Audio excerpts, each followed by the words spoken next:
Hello, this is Dr. Paul Cottrell, and we're going to be going over the latest and greatest that has happened in Israel with this whole Israeli-Hamas conflict. A lot to cover because of the ambush that took place with the Hamas on the IDF, the hostages that were shot, and this whole new dynamic. There's also a new rocket launches that have taken place. So a lot to cover since the last time I did an update. So let's begin here. First, we're going to cover the Hamas members that were captured or arrested in Germany.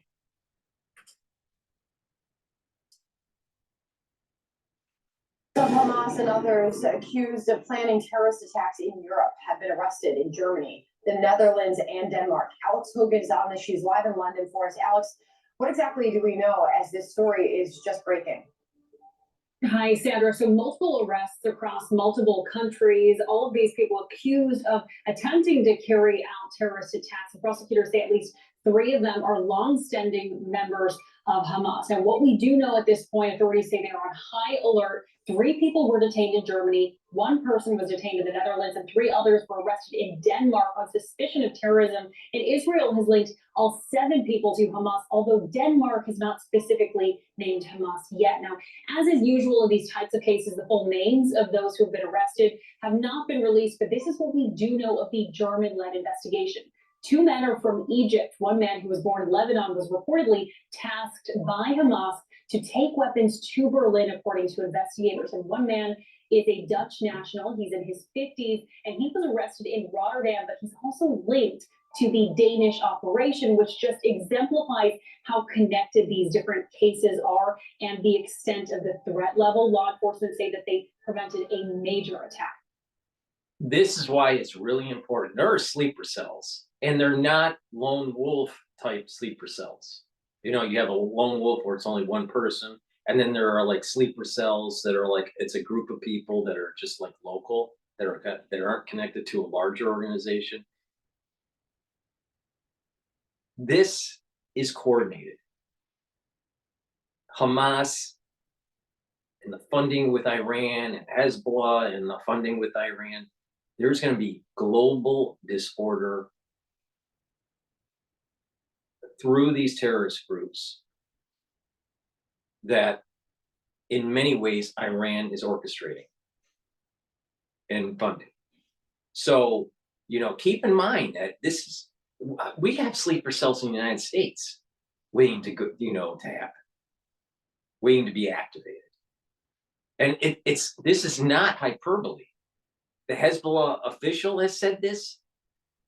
The Turkish president has said it, and the Iranian officials have said that this thing's going to go global, and that the United States will see fire and all this stuff.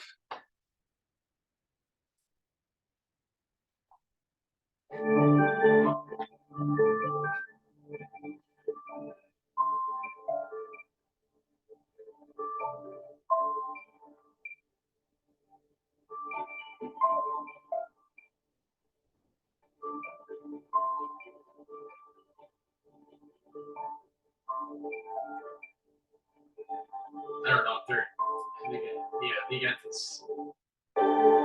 Yeah. All right, so we're gonna go to another video here.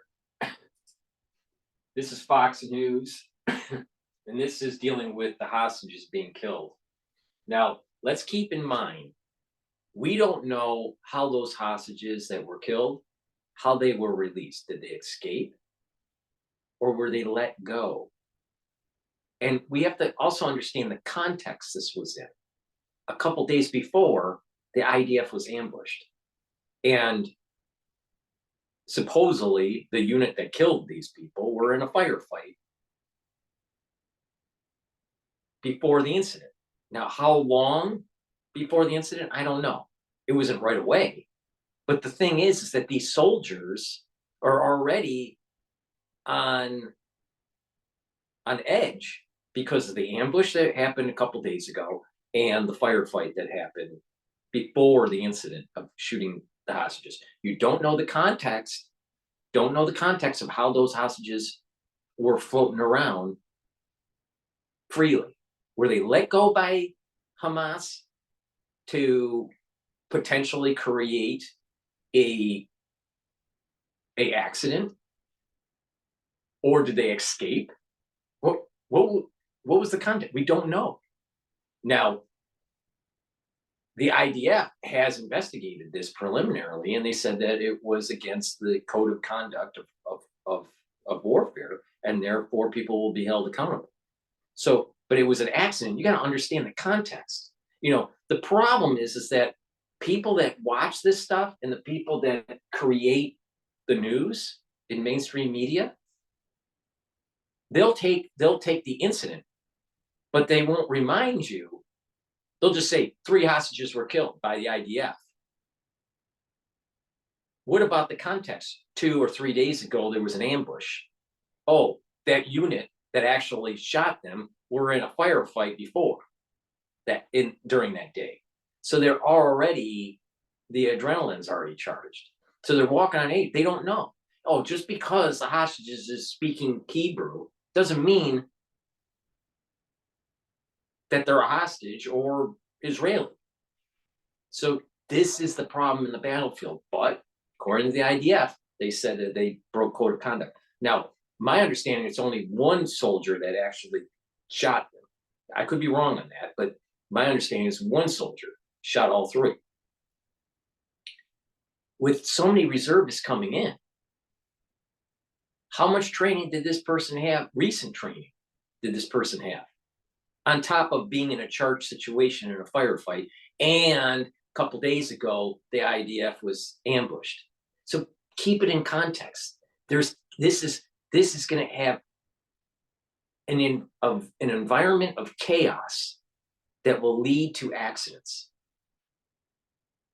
Now, if you look at the metaphysical side of this, all three of those hostages are liberals. And the ultra-liberal group in Israel is not abiding by the precepts of the Torah. So you know what? Yes, there was a mistake that happened, but there is such a thing as the death of the innocent maybe not be so innocent. I know that sounds harsh, but that's the reality of metaphysics.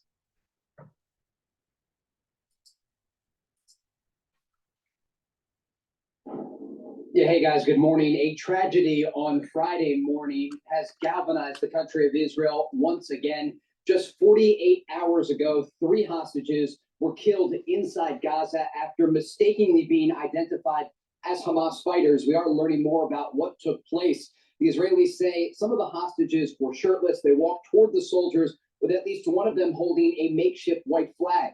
Soldiers then reportedly opened fire, killing 2 of them and wounding a third. Despite reportedly yelling for help in Hebrew, the 3rd hostage was killed as the Israelis thought it was Hamas leading them into a trap. Now, what's interesting here, that's not, remember that, again, just pay attention to Dr. Paul Cottrell. All right, look at this. You see this? Hopefully you can see this. Now, you remember, I'm going to go off on a tangent here. Remember what they said, oh, M16s, the United States isn't going to be providing M16s, or it's on hold because they're worried about civilians having them and all this stuff. The reality of the situation is that gun is an Israeli gun. That gun is manufactured in Israel. Israel can make their own guns. That whole M16 story is really a nothing burger. Okay, back to the actual event here. The Israelis thought it was Hamas leading them into a trap. Families of more than 100 of Israeli captives still held by Hamas gathered overnight in Tel Aviv to call for their release. Pressure is mounting on the Israeli government to find solutions to free them, as leadership has hinted at renewed negotiations with Hamas through Qatari negotiators. Israeli Prime Minister Benjamin Netanyahu, Defense Minister Yoav Gallant, and War Cabinet member Benny Gantz held a prep. Winning the war is more important than saving the hostages. Getting the hostages is a secondary objective. Winning the war is more important. Period. Again, those hostages are ultra-liberal. The families that they come from primarily are ultra-liberal. Conference about the situation last night with Netanyahu saying this. אנחנו במלחמה על קיומנו. We are in a war for our existence, in which we must continue until victory, despite the international pressure and despite the unbearable cost that the war is exacting from us in our fallen sons and daughters. The war with Hamas is expected to last for several more months, and with international pressure increasing on Israel, there's an understanding that with the new year could come a new phase of this conflict. Guys, back to you. All right, thank you, Trey. I'm Steve Ducey. I'm Brian Kilmeade. And I'm Ainsley Earhart. And click here to subscribe. It's a dangerous environment. Mistakes are going to be made. And you got to keep it in the context. Those soldiers are on edge because of ambushes. They're in an urban environment, which is the most extreme environment that you can be in terms of combat. There is. It's not easy. All right. This is live now from Fox about the hostage waving. Changes the dynamics. Israel still must accomplish its military objectives. And here, let me strike a balance. We Is here out of the Middle East. Israel's defense chiefs saying they accept full responsibility for the accidental killings of 3 hostages who were attempting to escape captivity in Gaza. Initial reports indicate those 3 hostages were waving a white flag when they were fatally shot by Israeli troops. The IDF saying the actions were against the Army's rules of engagement and were being investigated at the highest level. In the meantime, Israel's prime minister says the fighting will continue until the end with the goal of eliminating Hamas. And U.S. Defense Secretary Lloyd Austin is going to visit Israel this week, as Washington has expressed concerns over civilian casualties in Gaza. As always on Sunday mornings here, I do want to get to the latest and break all of this down. So let's bring in Mark Chandler, the Director of Government Relations at Coastal Carolina University and a professor of practice, also a former senior intelligence defense official, joining us now live. As always, Mark, thank you so much for taking the time to be here with us and provide a little bit more context on everything that is going on. We appreciate it. Good morning, Josh, and you're quite welcome. Hopefully we can break this down for the viewers. I sure hope so. Well, first off, can you kind of break down your thoughts on Netanyahu's comments? He did hold a news conference yesterday. We heard some from some other senior officials as well. Just kind of break down your thoughts there on those comments and what stood out to you. Well, Josh, I think first off, Netanyahu is in a tough position, especially after that friendly fire incident that ended in the result of 3 death hostages. So he was in a difficult situation going in. However, I think he showed resolve and tried to strike a balance. One, to reiterate the importance of the hostages and their safe return, which he did say that they need to do that. Secondly, though, he did reiterate the fact that they have to contain, defeat, destroy Hamas, and that is still their primary military objective. And I think leading through that, he talked about how the strength of the military actions help drive to the negotiations. So I think that's going to help him a lot. And we talked about the Israeli troops mistakenly shooting and killing those 3 hostages that were held by Hamas. And the military says that those men were shirtless, waving a white flag. Can you explain for me how something like this might have happened? I know, as we mentioned, it's going to be investigated. Well, first and foremost, this is a tragedy, and my thoughts go out to those families of those hostages, especially following the fact that they were held, they were taken by the Hamas terrorists on October 7th, and this has just been a tragedy all around for those families. And when we break this apart a little bit, let me try to provide some context of the situation. First off, you hear a lot of talk from Netanyahu, from the defense minister about rules of engagement, the ROE. Those are basically the guidelines that a military will put out prior to any operation. How we'll fire, how we'll conduct offensive operations. And so that's what they're investigating around. What broke down in the rules of engagement, if you will, for this fighting force. However, I think it's important to understand, Hamas doesn't have uniforms. They wear civilian clothes, and we know that they've been using human shields. So in an urban environment, combat is very difficult, very confusing.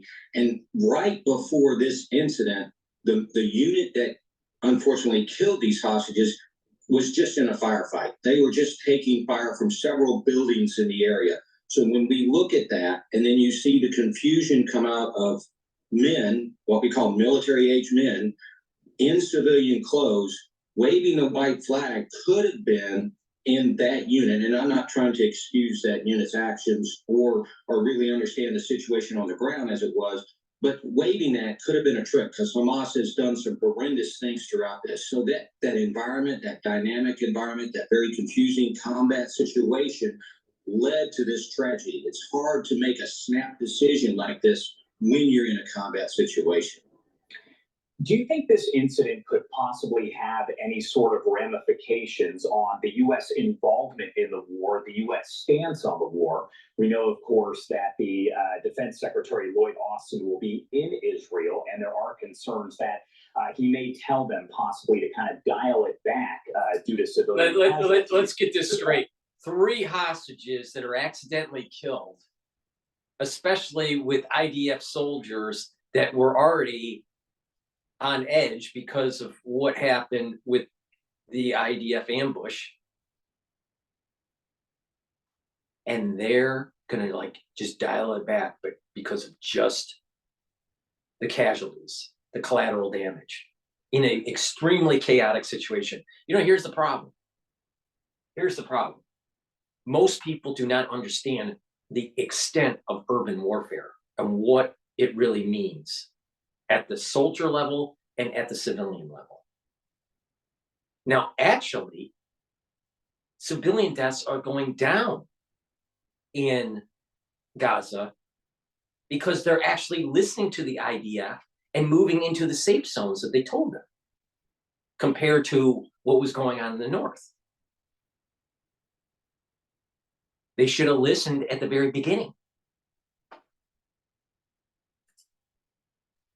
Kill Hamas. This sort of change any sort of stance by the U.S. and that worldwide support? Well, I think when we look at this, and again, it's a tragedy. Israel should not care about the worldwide support, because kicking the can down the road is only going to make it worse. Israel needs to lead and kill Hamas, Hezbollah, and Iran. Period. Full stop. No more negotiations. Don't worry about the civilian deaths. Get the job done, because kicking the can down the road means more death and destruction in the future than what we have today. On top of, you have all these sleeper cells. Their capability is less compared to what they will have in 10 years in terms of unconventionals. Wake up. What first and foremost is going to happen, and it's already happened in Israel, is the remaining families of the hostages have definitely started a protest. They held a major protest 2 nights ago, and then yesterday they protested. And you see Netanyahu trying to talk to those families, especially part of the speech yesterday that he gave. But as we start to work our way forward, I don't know that how much this changes the dynamics. Israel still must accomplish its military objectives. And here, let me strike a balance. We've got the emotional struggle of families with hostages since October 7th. We've got a continued threat from Hamas. And so to strike the balance between that emotional challenge that Netanyahu and the Israeli government face, along with having to accomplish their military objectives, is a delicate situation. And so while we think and our hearts go out to those families of the hostages, I don't know how much the world support, pro or against Israel, is going to change. I mean, it's already been slipping. You see a lot of pro-Palestinian protests throughout there, pro-Hamas protests spreading throughout the region. And so when I look at that, and I hate to say this, I would wonder how many of those protesters are going to come out and express any kind of condolences for the family. As for the United States, I think what Austin's going to do, and I believe the chairman of the Joint Chiefs is traveling with him also, I think what they're going to try to do is reinforce what the U.S. has been saying is temper your assault, temper how you're going in there. But when I look at everything, I think Israel's trying to methodically go through and take its military objectives as they have pushed south and push Hamas to some of its strongest defensive areas that they have down there. So I don't know how much it's going to change. I do know that there are some back channel negotiations that just started. And so there's perhaps a pause in the future, but any pause that comes out is going to be in Hamas's favor. And I know that sounds a little bit cold to say. It might be good for a few hostages, but Hamas will gain the upper hand in any kind of military pause at this time.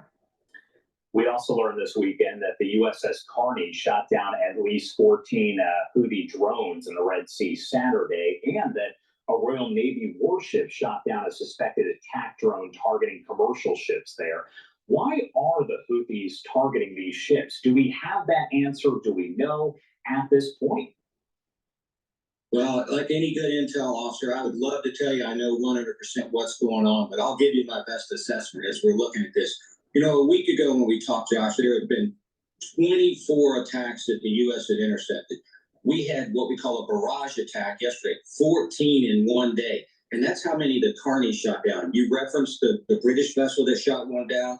There was a French vessel that shot, I believe, 2 down. And the Egyptians even got into the issue, and they shot down a couple. So that was a significant barrage attack. Now, you asked me, do we know why the Houthis are doing this? And what I'd really like to step back and say, it's not the Houthis per se. They're the tool. They're the instrument. It's really the Iranians. And I talked about the Iranian support to the Houthis before, but the sophistication of this type of barrage attack, the sophistication of the one-way attack UAVs and some of the ballistic missiles that are being used, no way do the Houthis have this capability. So the Iranians have been supplying them. And back when I was doing this for a living, we would look at and we would see Iranian Revolutionary Guards Corps members on the ground advising the Houthis. I dare say that right now we have IRGC forces on the ground as advisors, and with this type of sophistication, I would probably say that they're right there at those launch sites conducting this. So this is what Iran is doing in the area. And we look back, I don't know how much of a threat the Houthis really are to Israel, although all it takes is one of these explosive-laden UAVs or ballistic missiles to make it through.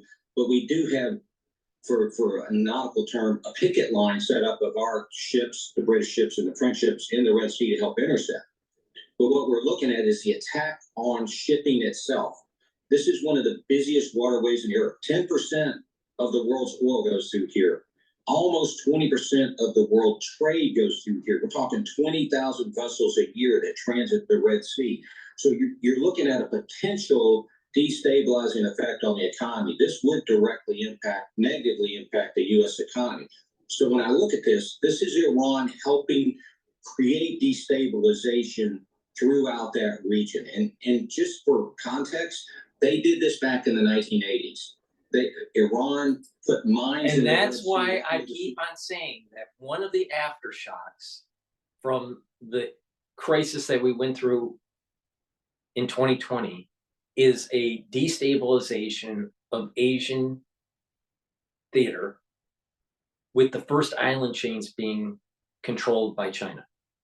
And that there's going to be an attack on Taiwan, and that the Strait of Taiwan, which is a major thoroughfare for shipping, is going to affect the United States and cause changes in the hegemonic power of the United States. That's a major problem. So this guy talking about the Middle East and its trade route being disrupted. is a firecracker compared to what's going on in China and in Taiwan. So people need to wake up that this has a high potentiality of going global, especially if hubris sets in with China and they decide to make their move in 2024 or 2025.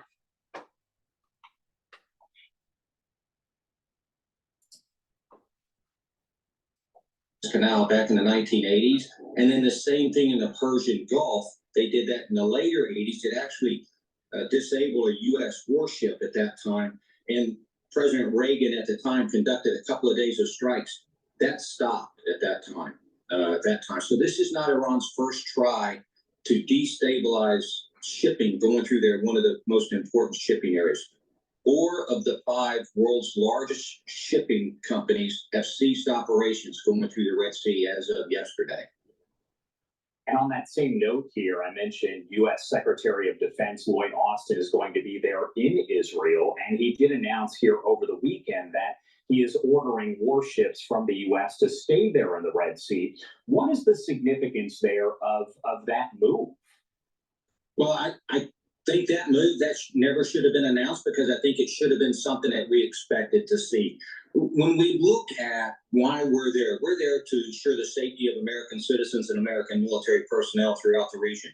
We're there to send a deterrence message to folks not to get involved. That message should be directed at Iran. And the thing with deterrence, Josh, and what we have to realize is you have to have the capability, which we do, but you also have to have the will to use that. And your adversary has to know that. At this point, we've shown no deterrence, true deterrence to Iran, because they continue to employ the Houthis to conduct these attacks and the militias. We're up to 98 attacks on U.S. forces throughout the region. That keeps climbing as we're looking at those attacks. All we've done is about 4 or 5 what I would call very small counterattacks against some of those attacks from the Shia militia in Iraq and Syria. So right now, Iran has no deterrence to stop what they're doing. So those forces need to stay there. And if I may, and I'm probably coming out a little bit of my Marine Corps time here, but we need to send a message back to Iran. And I am absolutely not talking about an all-out war. But what we can do is we can easily, and ease is a relative term. See, here's the problem with these colonels and generals. They're pussies. They don't want to go full out war and get the job done. And that is the answer to solving the problem with Iran. Instead of a bunch of pussy military individuals that got a bunch of participation medals for winning wars. Oh, by the way, they didn't win a war. There is no war that the United States has won since World War II. None. Zero wars. 0 wars. Because we're afraid.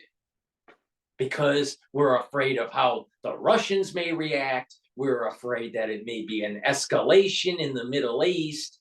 We're worried about a bunch of draft dodgers in the United States, a bunch of liberals. We're worried about something. Worried about how it's going to affect the economy. Instead of getting the job done, no, we won't do that. We'll just kick the can down the road for it. Costs more. There'll be more death and more destruction. It'll be harder. We'll pick that. We'll pick the harder way. All out war, now assassinate the Ayatollah. Couple of days, we could stop all the Houthi attacks with those UAVs, because we should know where they are, we should know how they're firing, and we should have warning. If we don't, then our intelligence and our Defense Department folks are not doing their job. But we could easily set a deterrence message without putting many U.S. forces in danger by attacking the Houthis and doing a little bit more specific attacks into the Shia militia in Iraq. So I think we could do that, and I think we need those forces there. We just have to utilize them for the better benefit in the longer term. The Kerem Shalom crossing there is going to be reopened by Israel. This will be the first time since we actually saw the war begin there over on October 7th. What is the significance of that move? Because you hear a lot about the Rafah crossing, but what about this other crossing that will be opened up there? Actually, this is good news, Josh. And when we look at that, you're right. We all hear about the Rafah crossing, everybody going through there, the hostages being released through there. However, the Karim Shalom crossing, basically that is the major crossing for goods to transit through. It's better set up. It's a larger facility to move trucks through there. So I think this is going to be great for humanitarian aid. It's going to be great getting supplies in. Israel wants to open that up. It's going to help everybody. The UN's been talking about it. So I think this is a very positive development. However, the one caution is Israel's going to have to ensure they work out some inspection process and protocols to ensure that a lot of supplies aren't making it into Hamas. That's been one of Israel's concern with these crossings. So this is a very positive development I see moving forward.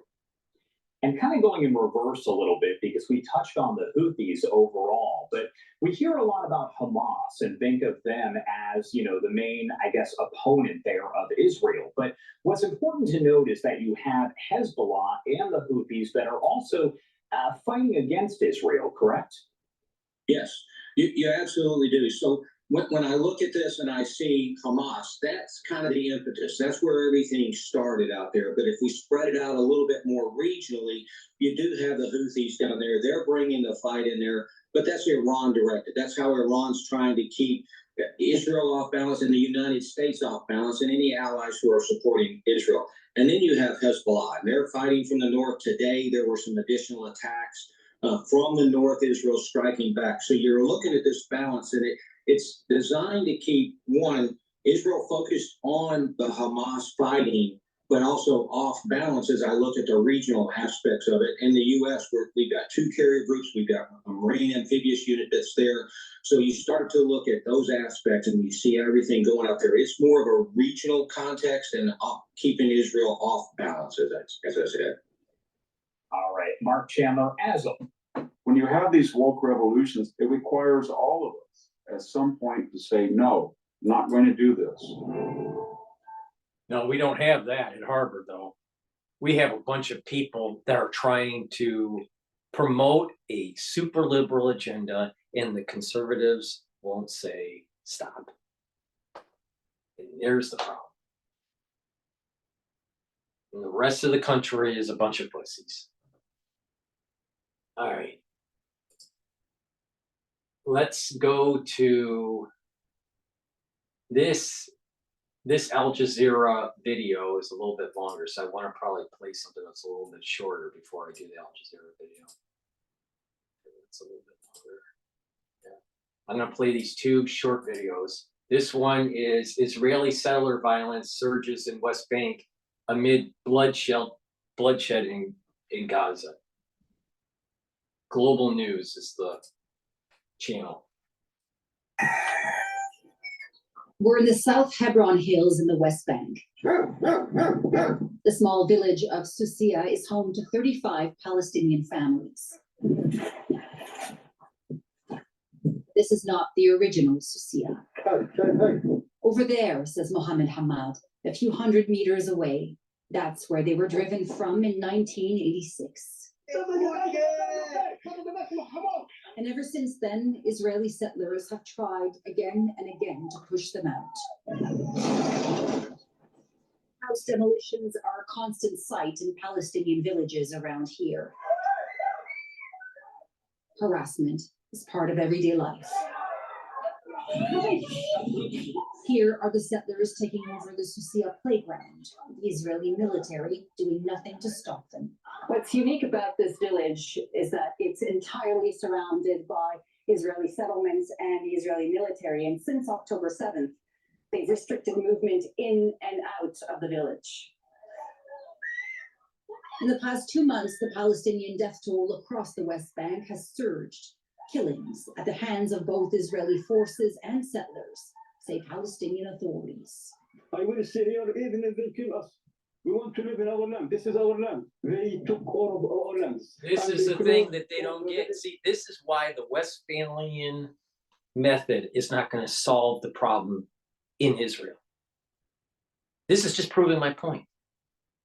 the Palestinians have never had ownership, rightful ownership of the land. And until the world understands that covenant that goes back thousands of years is manifesting itself now, and you want to try to project some sort of Westphalian agreement, what will happen is just death and destruction, because it's going to mean revert to the covenant. So people just need to wake up and realize that not all problems can be solved through the UN, through some sort of border negotiation. And that this idea in the liberal media that the Palestinians own that land, especially the West Bank, is completely wrong in any interpretation that you have of the Torah and the Old Testament. Complete misinterpretation. The Palestinians never had ownership of that land, rightful ownership of that land. Gaza can be carved out and be given to the Palestinians. The West Bank and Jerusalem, that's a no-go, period. And you're just seeing it mean revert. It doesn't matter what the Palestinians want. It doesn't matter what the UN wants. It doesn't even matter what the United States wants. It's what's going to mean revert to the proper ownership of the boundaries that were circumscribed in the Torah, in the Old Testament. Now, it takes many, many, many years, centuries, millennia, but it's mean reverting. And individuals that think that they can negotiate a peace and assume that that is going to be long lasting, where they're trying to supersede the actual covenant, they're trying to nullify the covenant, is going to end really, really bad. So everyone should just might as well realize this very fact. So peace can be long lasting in the world. But this idea that the West Bank is the ownership of them for them is null and void. There is no group of people anywhere where it's been documented that there is this long-standing covenant that is unbreakable with God in a certain people, other than with this whole small area that is Israel proper. Now, this includes parts of Jordan, this includes parts of Lebanon, and this includes parts of Syria. And this is why I keep on saying Hamas, Hezbollah, and Iran need to be destroyed. And the surrounding nations need to come together and realize that the borders that are circumscribed in the Torah go back to Israel, and it's done. And that also means the Dome of the Rock goes down. And that the, quote, the two-state solution is all of the Palestinians going into Gaza. None of them in the West Bank. None of them in Jerusalem. So it's a bigger problem. It's not just taking, quote, in their minds, land from the Palestinians.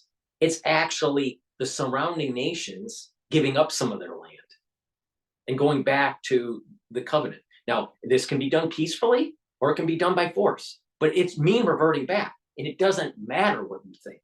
It doesn't matter. It does not matter.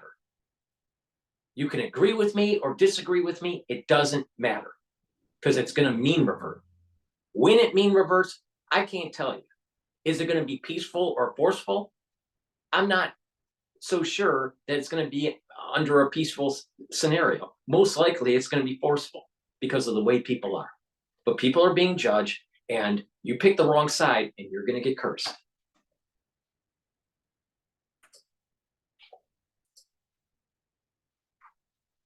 harmed us. They plowed our land. They prevent us from taking our own trees there. Don't care. Zvi Sukkot is a far-right lawmaker who oversees an Israeli parliamentary committee on the West Bank. He says settler violence doesn't exist, that it's a media fabrication. So you don't accept the fact that sometimes the IDF does nothing and just watches? I am sure everything that is perfect. there is violence that's going on. I'm sure that there's violence that's going on. That's wrong to say it's not. But don't hide. The mean reversion's taking place. It's going to be the battle of the will. You either give it up peacefully, and that includes the nations, surrounding nations, or there's going to be war and destruction. It's that simple. But it's mean reverting back, independent of what you think. Because go back to the premise. The hubris of the international community to say that they're going to nullify the covenant is stepping on things that they shouldn't be stepping on. And don't be surprised a curse happens because of that. Now, he's wrong by lying that it's not There's happening. crime everywhere, including Canada. Residents of Susia tell us the settlers often dressed in Israeli military uniforms as cover. On our way out, we cross paths with 3 young Jewish men who would normally be wearing that uniform, if not for their refusal to serve. They now spend their days sleeping in these villages, documenting violence against Palestinians. This can no longer exist. That this is a situation that is putting many people in danger, putting all the Palestinians in danger of getting killed, of being in prison, of being under control every single day. The U.S. has now imposed visa bans on Israeli settlers engaged in violence against Palestinians, a rare move by Washington. The EU is now also considering it. As for Ottawa, there is no official policy yet, but the immigration minister says people who commit crimes of this nature shouldn't be welcome in Canada. Donna. Danielle Hamam, The settlers, it's the Wild West that's out there. And it's mean reverting back, independent of what the international community wants. Now, the officials saying that these things aren't happening, that there's not, war that's going on between the settlers and the Palestinians in the West Bank, that's just wrong. It is happening. But the bottom line is the Palestinians have never had the right to the covenant of the land. The land is part of the covenant. Now, there's a whole bunch of things that Jews have to do that makes their life a lot more complicated. And if people just let the Jews alone and let this happen and the temple is rebuilt, then people will have blessing and peace and prosperity around the world. That's the sad thing about this. You have a group of people that are, quote, intellectual, trying to intellectualize this for peace and not realizing that they are a hindrance by not letting the temple be rebuilt. She, literally, is causing more war and destruction because the temple isn't being rebuilt. I know that people disagree with me, but I'm right. Just like I was right with 2020, and people disagree with me, and it played out exactly like I said it would.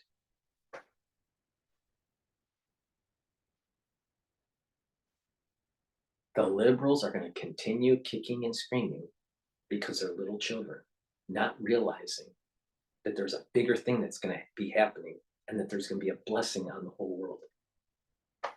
It's actually, when this all happens, it's going to be actually easier to be non-Jewish than Jewish.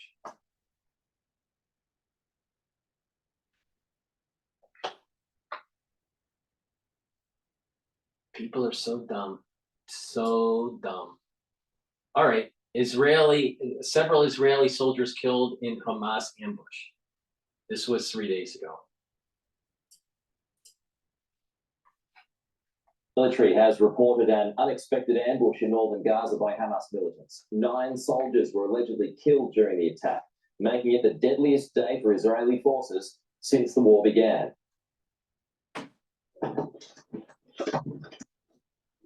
military had largely contained the Hamas threat in Gaza City before turning its attention south. But late on Tuesday, 9 Israeli soldiers were killed in a Hamas ambush there. It's one of the deadliest incidents of the ground war so far and underscores the difficulty in eradicating all Hamas fighters in the north. Despite the losses, officials here say the Gaza offensive will keep moving forward. None of those pictures had M16s. None.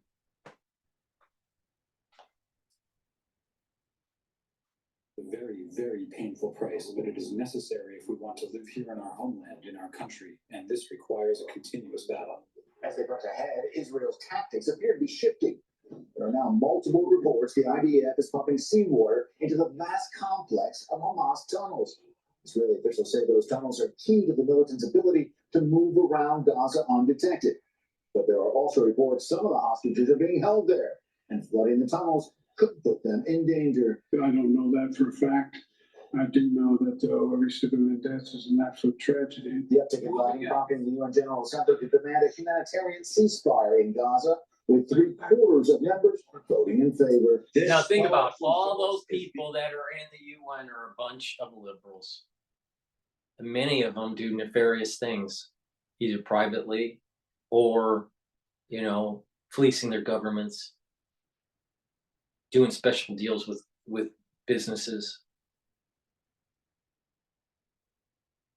And we're supposed to listen to their Westphalian logic and think that these groups of people should supersede the covenant. That they're going to make a decision. Botswana, and Ghana, and China, and Denmark,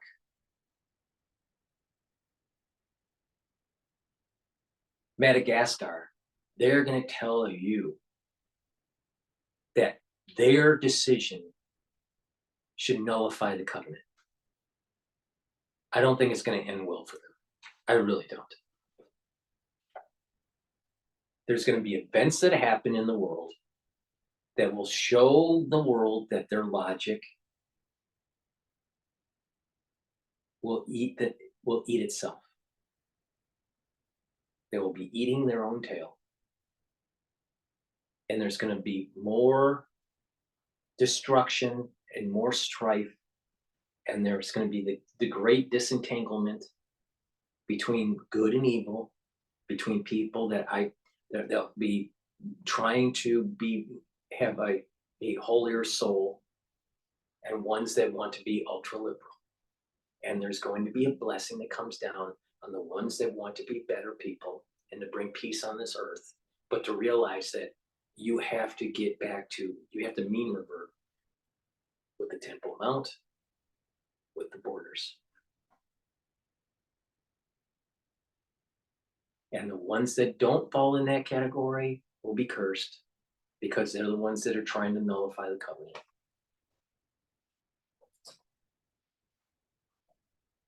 To crack, and it is losing support except from a handful of countries that are not that significant. See, they make the assumption that support for Israel is what is needed to be successful.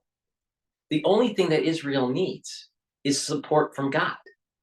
And as long as that is there,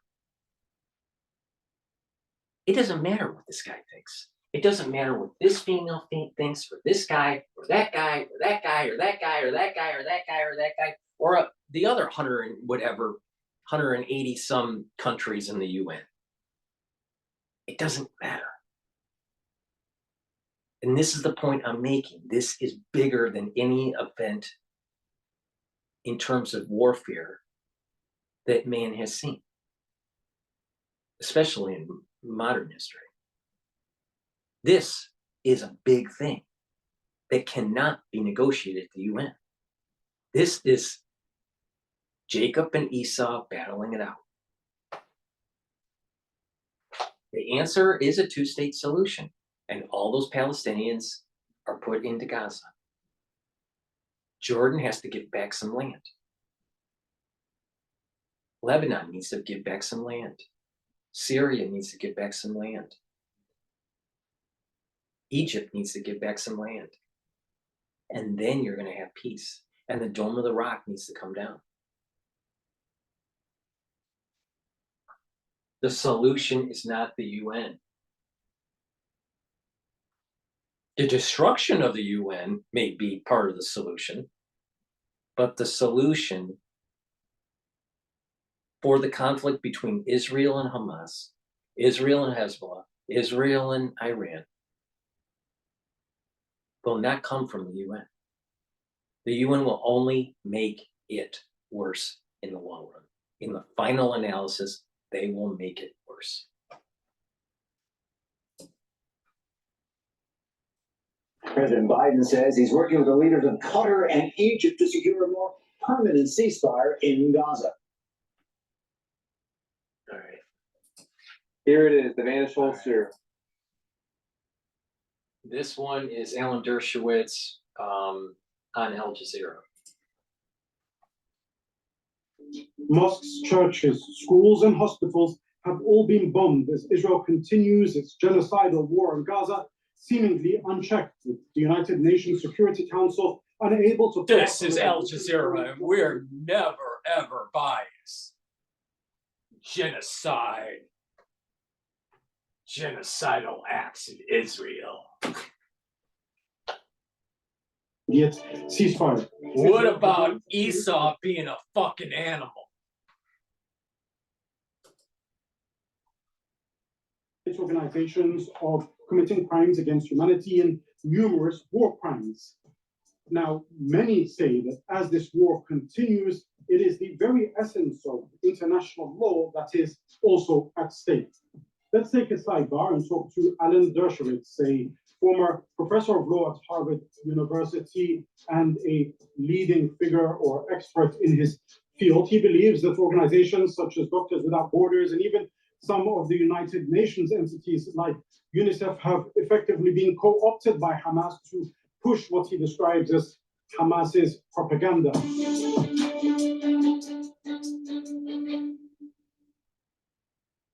Mr. Dershowitz, thank you very much for joining us on Sidebar. You are a professor of law and somebody who has been working in the legal field for decades. And I want to start by discussing what is taking place now and the numerous breaches to international law that Israel has been accused of by many different people. Over 60 days of what has been described as a genocidal war on the people of Gaza. But you are somebody who has been very vocal in their support of Israel. How do you balance between those two things in terms of somebody who's meant to protect the implementation of law and at the same time defending a country that has been accused of breaking numerous international laws? Well, it starts, of course, with Hamas breaking the most fundamental laws of humanity, attacking women and babies and children and rapes. Rape is a war crime, and Israel's efforts to try to prevent a recurrence. Remember, Hamas leaders have said that we're going to do October 7th, on October 8th, the 9th and 10th. We're going to repeat it over and over again. And Hamas has this strategy, they call it the CNN strategy. They purposely provoke Israel by killing as many Israeli civilians as possible, knowing that Israel will have to take out their rockets and their tunnels and their commanders. And then they hide their commanders and their rockets and their tunnels among civilians deliberately in order to cause deaths among their own civilians. And then they parade these dead babies in front of CNN, in front of the New York Times, and they get the world to react by condemning Israel instead of by condemning Hamas for its double war crime. One, attacking Israeli civilians, and second, using Palestinian civilians as human shields. So you've touched on a number of points there, allegations of rape, allegations of using human shields and so forth, and I do want to unpack that, but you didn't answer my question about allegations. It's proof. What do you mean allegations? Do you believe that Israel has broken international law? Absolutely not. Israel has acted proportionally. International law requires that you evaluate the seriousness of a military target. Going after commanders and rockets and tunnels are a very, very important military target. And then you have to evaluate the number of anticipated civilian deaths, and it has to be proportional. Now think about to the this. value Al of the target. Jazeera. I want you to sit down because this is just genius, all right? Just sit down and shut the fuck up and listen to what I have to say. Al Jazeera thinks that they're going to be able to outwit Alan Dershowitz, who was an O.J. Simpson lawyer.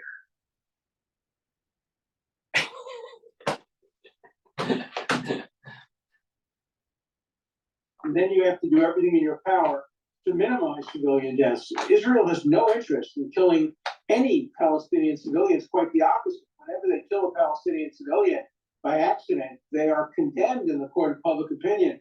So Israel has every reason to minimize civilian casualties, and they try to, but because Hamas hides behind human shields, inevitably there are some civilian casualties, too many, but the responsibility lies with Hamas. Before you get into that example, I just want to ask you something. From the 18,000 Palestinians who have been killed, of which 8,000 are children, how many have been Hamas fighters?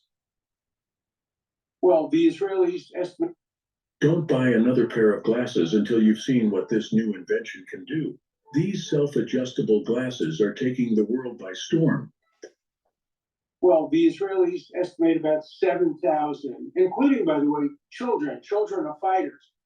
Child is defined by Hamas as anybody under 19, and many of their fighters are 17 and 18. So they're counted as children, but they're combatants. But I want to get to my example. Let's assume that I decide to rob a bank and the police come in and start shooting at me, and I grab you as a hostage and I hold you in front of me and I keep killing civilians.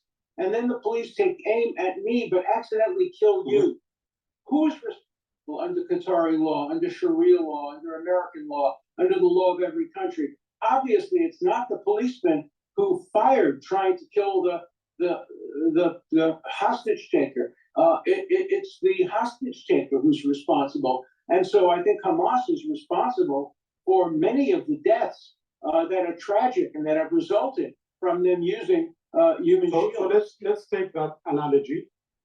In this situation, the Hamas are bank robbers, they are thieves, right? And they've taken hostages. But based on that analogy, Hamas is essentially stealing something. On that analogy, what Hamas would say is actually Israel is the bank robber because it has stolen land and it has put. This is the point that I'm making. Israel's covenant with God has never been nullified. It cannot be nullified. The Palestinians never had right to the land. They may have been on the land, but they never really owned it. The birthright of the land is not to Esau. It's very clear on that. Very clear.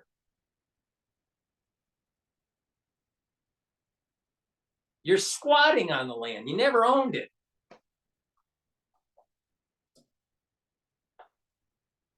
Put civilians on land that doesn't belong to them in illegal settlements, and therefore those who were killed on October 7th, their responsibility lies. This is the reason why. Now think about this.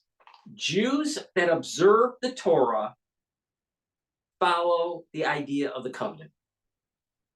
The ones that don't follow Torah, that are the ultra-liberal types, are trying to get people to not follow Torah and to water down the religion to the point where they're trying to not have a temple, and they're trying to nullify the covenant, and whatever borders that seem to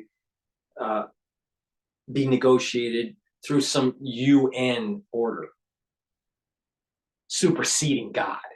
All right, that's what they want. And you have not just the liberal Jew, but the liberal expands on this as trying to destroy religion in general, destruction of the family unit, destruction of country.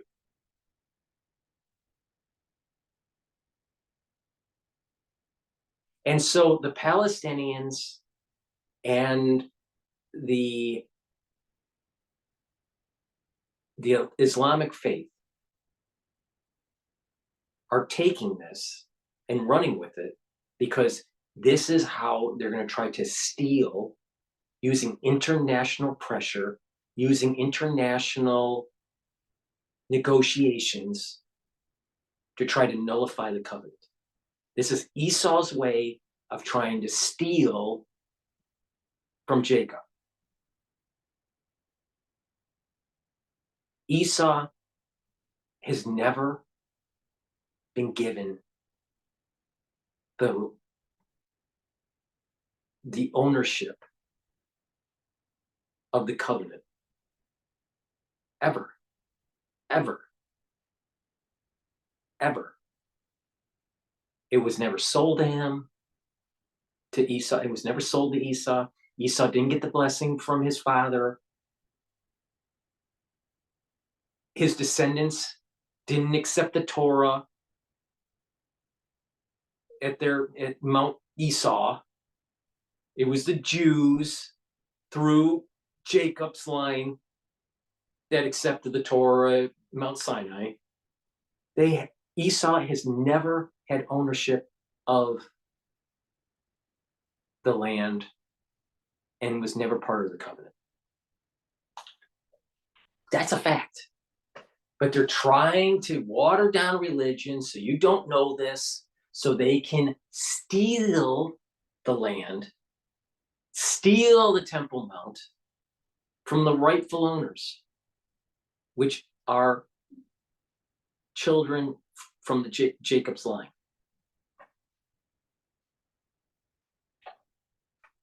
Esau is a murderer. Esau is an animal.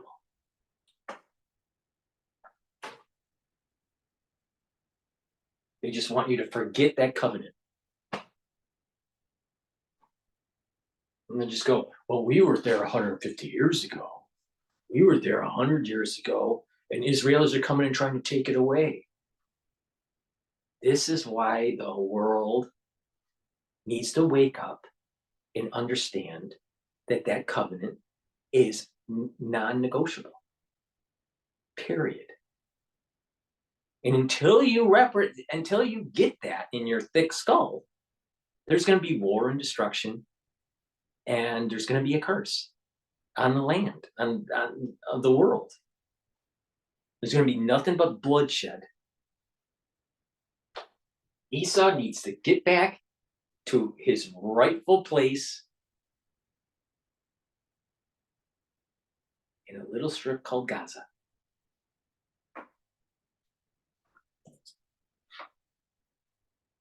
For analogies, but the analogy doesn't hold because what Hamas did was not robbing the bank; it was murdering 1,200 who were put there as human shields by Israel on the border of Gaza on land that doesn't belong to them, according to the international law in settlements and places.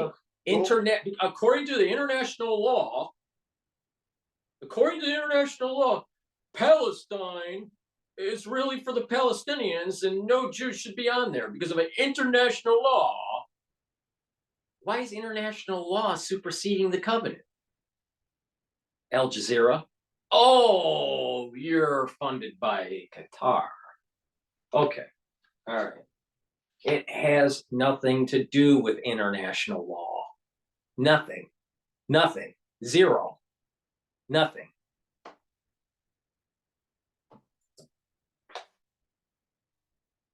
That people do not recognize to be Israeli territory. Everybody recognizes the kibbutzim in the south of Israel to be Israeli territory. That's part of Israel that was part of the 1947, 1948 United Nations resolution. See, this is where Alan goes wrong with trying to be lawyer and trying to use the international negotiations to strengthen Israel's position in this. Alan, don't be afraid. Just say the international law doesn't mean anything, and that the covenant is the most important. It supersedes international law. The covenant supersedes the international law. Don't be afraid. Don't be afraid, Alan.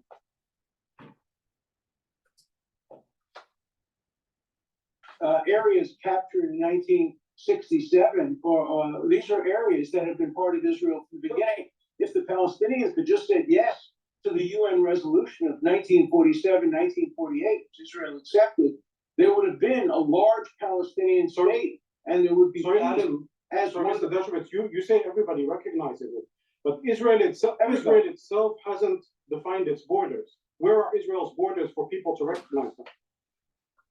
Well, the borders. It's really simple. Don't worry about what the international community has to say, and go look in the Torah, and it tells you where the borders are. Cough them up, Esau. Cough them up. Yeah, are recognized. The borders were recognized between Egypt and Israel in the Camp David. Wrong answer, Alan. Between what you say is. Let me finish. The borders between Israel and Gaza are recognized by virtually every country in the world, and nobody would have called them members of the kibbutzim. Remember, these people who were killed were peaceniks. These were people who opposed Netanyahu. These were people who supported a two-state solution. And let's remember that the Hamas charter. And that's why they died. Because their ultra-liberal policies are trying to negate the covenant. And people that side on the international law and on international peace negotiations and not on the side of what the covenant really is are going to get cursed. They're going to get cursed. It's that simple. Peace on this earth through the UN isn't peace on this earth.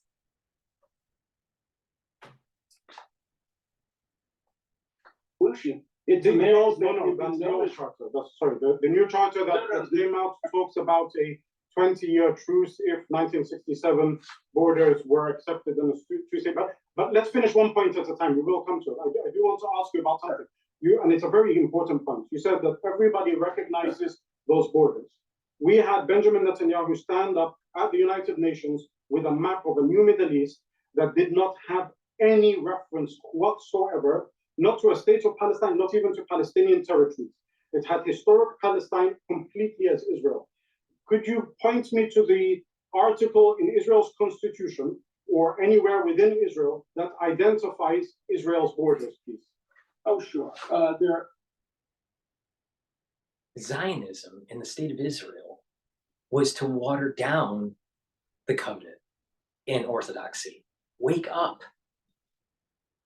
It's actually the destruction of Zionism and the rebooting of the covenant that's in order here.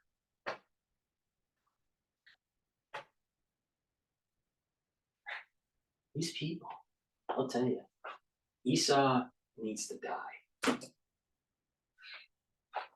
Many things within Israel's basic laws that identify the borders. Look, whenever the Palestinians come to the UN, they have maps that show no Israel. Many of the countries of the world have maps that don't include Israel. I don't think Netanyahu was right when he did that. I strongly support the two-state solution, as do most Israelis support a two-state solution. It's Hamas that strongly opposes it. Palestine will be free from the river to the sea, meaning free of Jews. It will be cleaned. What does that mean? It means that Jews are dirty and that they have to be cleaned out. If the Palestinian opponents of Israel were to lay down their arms, there would be peace. If Israel laid down its arms, there would be genocide of the kind we saw on October 7th. I think we could have a two-state solution if Hamas was destroyed and no longer had any power. Then the Palestinian Authority in Israel could work together on a peaceful two-state solution. I would support that. I have met with the Emir of Qatar, who's a wonderful man who I like very much. I've met with his brother. I've met with his mother. We have supported the two-state solution. I would work very hard on the two-state solution if Hamas did not exist as a barrier to the two-state solution. The two-state solution is all the Palestinians going to Gaza and all of the West Bank and Jerusalem goes to Israel. Parts of Jordan go to Israel. Parts of the Sinai Peninsula go to Israel. Parts of Lebanon go to Israel. And parts of Syria go to Israel. When you have that, you can have your two-state solution. And oh, by the way, take down the Dome of the Rock, which the Christians should have done during the Crusades.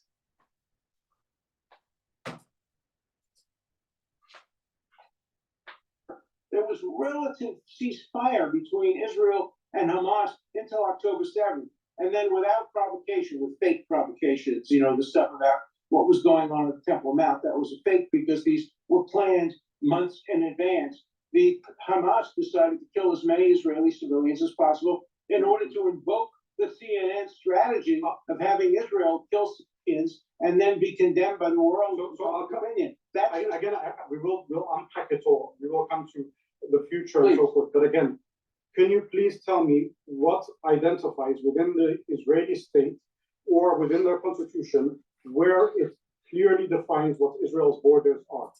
That was the whole point. Water down the covenant. He's proving my point.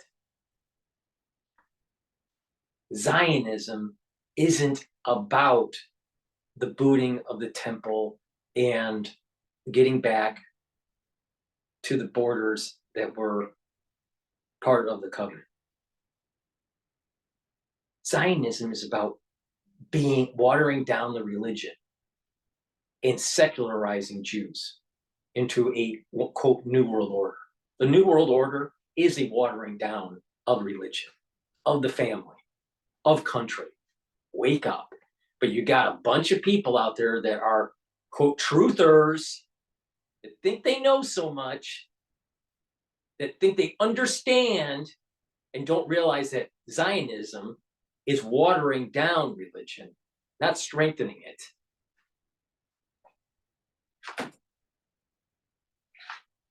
Was the entire there's a dispute on the West Bank, to be sure, but there's no dispute about the area where these horrible, barbarous murders occurred. That is Israel. And if you think that's not Israel, then you're not recognizing Israel at all. My view is irrelevant to this. I'm asking. I think the Qatari government, and I think the Emir of Qatar, and I think you should ask him that question. I think the Qatari government and the Emir of Qatar recognizes that the areas that Hamas invaded and killed people in is a legitimate part of Israel. That is not disputed by Qatar. It is not disputed by Jordan. It is not disputed by Egypt.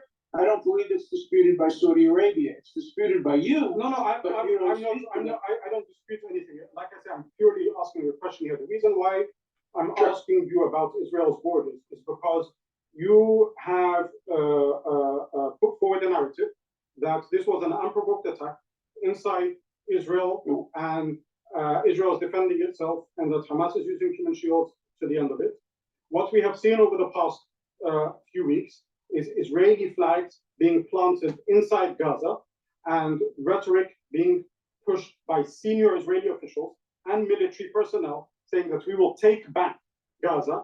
And in the absence of Israel being one of the only states, if not the only state within the United Nations that has not defined clearly what its borders are, it could be argued that those on the other side of the conflict are excused to understand or to engage militarily in areas that have not been defined as a state. This is what I'm asking you. So where has Israel defined its borders? That's what I want to know. Let's first of all talk about military action. This wasn't military action. Rape is not. There's been no evidence of rape. I'm sorry, there has been zero evidence of rape aside from the words that have been put forward by the Israeli government, which has also pushed forward things like behind-the-scenes footage of a Lebanese film that has spoken about 40 beheaded babies, that has shown calendars as if they're names of Hamas commanders. You're standing here now and denying that there was rape. You're not believing the women who have come forward. I'm saying there's been no independent verification of it. As a journalist, we report there has been. The United States has accepted. The United States accepted the 40 dead baby story. That means nothing. So what look, babies were beheaded, babies were killed. Look, if you can't accept the fact that there was rape and murder, if you think that what happened is an ordinary military activity, then there's no since No, no, continuing this again, conversation. I'm thinking about what I think, so I'm asking that question. The same I would ask. Question, the evidence of rape is overwhelming. The evidence of beheadings and murder, but even if there wasn't any rape, even if there wasn't any murder, you have to admit that the vast majority of the 12,000 people who were killed. Esau, not an animal. Yeah, right. Look at the history of Esau. Esau not raping kids and raping women. Yeah, right. He's an animal. You know, the thing is that the international community needs to wake up on the real character of Esau, the real character of ultra-liberals, and the real character of the international community trying to nullify the covenant. That's the problem.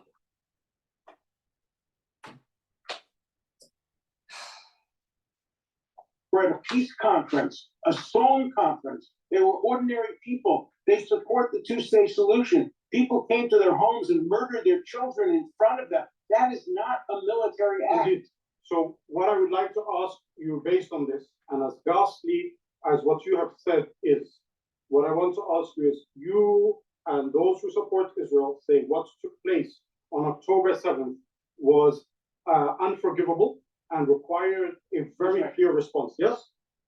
And it's unforgivable because so many civilians were killed in their homes and in front of their family members. That's not why it's unforgivable. It's unforgivable because the intention, the goal, the intention was to kill civilians. Civilians die in war.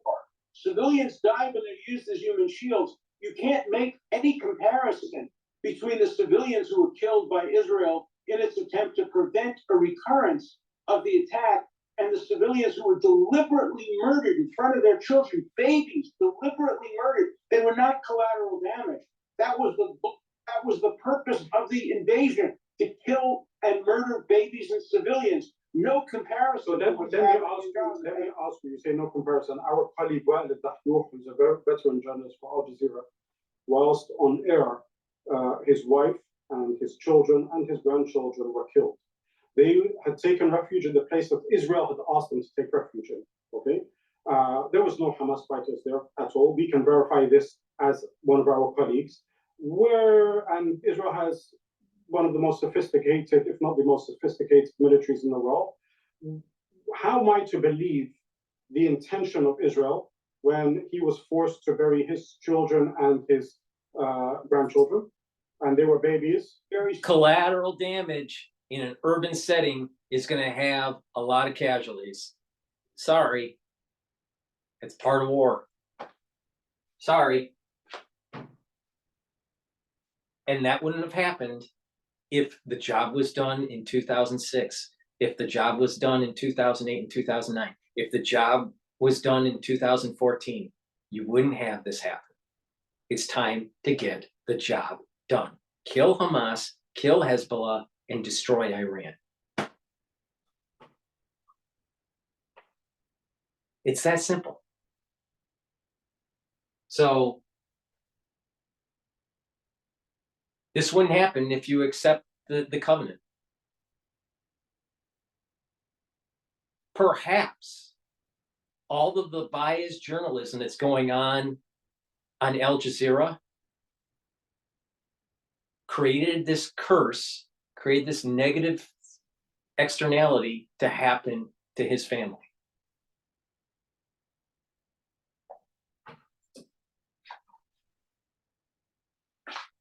Very simple. How you believe it is because Israel has no interest. What conceivable interest? Let's assume Israel is the worst country in the world. Why would they ever want to kill babies and children? They know that it hurts them. It helps away with it. That's why Israel's gotten away with it for decades. They're condemned by every group in the world. They're condemned by Human Rights Watch because the assumption is the wrong assumption that maybe that was done deliberately, but it was never done deliberately. If Hamas would stop using human shields, then civilians would stop being killed. Now, I know that some of the journalists who were killed because they stayed up in the north. No, they were in the south. They were in the south, sir. Well, there are different groups. But what other country in the world has ever given notice before they've attacked, has sent leaflets, have put out notions at all. Israel, according to Colonel Kemp, the former head of the British Afghanistan unit, said that no country in history has done more to protect civilians than Israel. But no country in history, no group in history like Hamas has done more to prevent, have done more to endanger their own civilians by putting them in harm's way. They bragged about it. They talk about how everybody is a shaheed. Everybody is a martyr. We use women in shields. We have quotes from Hamas leaders saying we use women, the disabled, the elderly, and children as human shields, and Israel kills them, and then they're condemned by world opinion. So Hamas, why are you doing that? I'm not denying anything. I just want to get understanding and perspective from all sides. And you quoted there, you were saying Hamas claims that everybody is a martyr and so forth. So I want to give you a few quotes and hear your thoughts on it. Amit Halabi, or Halabi, who is a member of the Knesset for the ruling Likud party, he says there should be only two goals with regards to what is happening now in Gaza. There is no more Muslim land in the land of Israel. Yes. Gaza should be left as a monument like Sodom. What do you think of that? So that's wrong. Hey, Ben Stiller here. Right now, millions of refugees and displaced families are facing dangerous winter weather, and they need our help. What do you think of that? So that's wrong. Yeah. I mean, I condemn it. I condemn it. I condemn. Palestinians should, if they want their own state, need to get out of the West Bank and out of Jerusalem. And Gaza should be their homeland. All right. And if Muslims want to live peacefully in the state of Israel and practice their religion in peace, they should be if they want to be a citizen of Israel. I don't think that only only Jewish Israelis should be in Israel. Same thing with Christians. Christians, if they want to live peacefully in Israel, should be able to live there peacefully as citizens of Israel. But to say that the Muslims have the right, the birthright to the land, or the right because of some sort of international community of Israel proper that's circumscribed by the Torah, is a non-starter. It's a non-starter. And that's where Alan gets it wrong. Much of what is said by the extreme Israeli right, but those weren't the people who were killed. No, not to justify killing or not, but what I'm saying is you're depicting that Israel is the most moral army, or a very moral army. But the people who are giving it orders, I want to quote you the people who are in power now, and they are the ones who are giving orders. You have the Deputy Speaker of Parliament, okay, Nissim Ratri, who says, Nakba, expel them all, right? You have the Heritage Minister, who said that you should drop a nuclear bomb in Gaza. Now, how is that something that is going to bring trust in journalists or the public that Israel doesn't intend to kill children? I completely agree with you that those statements are abominations, and they're rejected by most Israelis, and they're rejected by the leadership of Israel. No one has ever, and I challenge you to give me one case, no one has ever ordered a soldier in the IDF to kill a child or to kill an innocent civilian. It just never happens. What happens is because Hamas uses children as human shields, despite all the great efforts that Israel makes not to kill children, inevitably children die, and Hamas uses that as a way of attacking Israel. It's part of their strategy. It's called the dead baby strategy. They deliberately use babies as human shields. They don't care about their own civilians. They have tunnels in which the fighters hide, but they won't allow their own civilians to use their tunnels to hide. Remember, Israel has spent hundreds of millions of dollars. Surely if Hamas was to put civilians in their tunnels, then that would be using them as human shields. No, the fact that they are separating their operational locations from the civilian locations actually disproves what you're saying, no? not separating them. They're building the tunnels underneath mosques, underneath schools. Just yesterday, Israel found underneath a school, underneath a classroom, a tunnel that was used by Hamas terrorists. Hamas could easily build shields, could tunnels for civilians. So why do we're they, out there fighters why does Israel knows that these tunnels are under these buildings, okay? And you're saying that they find these tunnels after they bomb them. Why do they bomb them then? If they don't have any impact on the tunnels, if they're underground, and you're saying that they protect the people, why bomb the schools and kill all of those people? If the idea is that the tunnels are underneath anyway and the bombs don't do anything to them, and they find them intact, but they seemingly find them intact afterwards. We know that they didn't bomb. I had no idea the water filters I've been using forever were so terrible. I know I need to filter my water, but a countertop filter just always seemed like overkill. But I was watching the news, and this water expert being interviewed just blew my mind. Apparently, fridge water filters and the Bitchute do almost nothing to protect people. We know that they didn't bomb the hospital. We know that that was an errant rocket. Which hospital? Because many hospitals. Hospital where 500 people were killed in a parking lot. That was a false story. That was circuited by Hamas and by the Palestinian. What about the Authority Indonesian hospital or Shifa Hospital or Nasser Hospital? All of those ones. Doctors Without Borders has become part of Hamas, and they speak for Hamas, and they protect Hamas, and they cover for Hamas. And hospitals are used. There are pictures of fighters wearing the green headband, carrying RPGs, walking into the hospital as if they owned it. We know that hospitals are used as ways to protect. Right after the savage attacks of October 7th, some of the terrorists went immediately to the hospitals to hide there, knowing that Israel would be reluctant to bomb the hospitals. Israel then warns people and bombs in areas where there are rockets coming from. You say that Israel fires from safe areas, Israel fires on safe areas.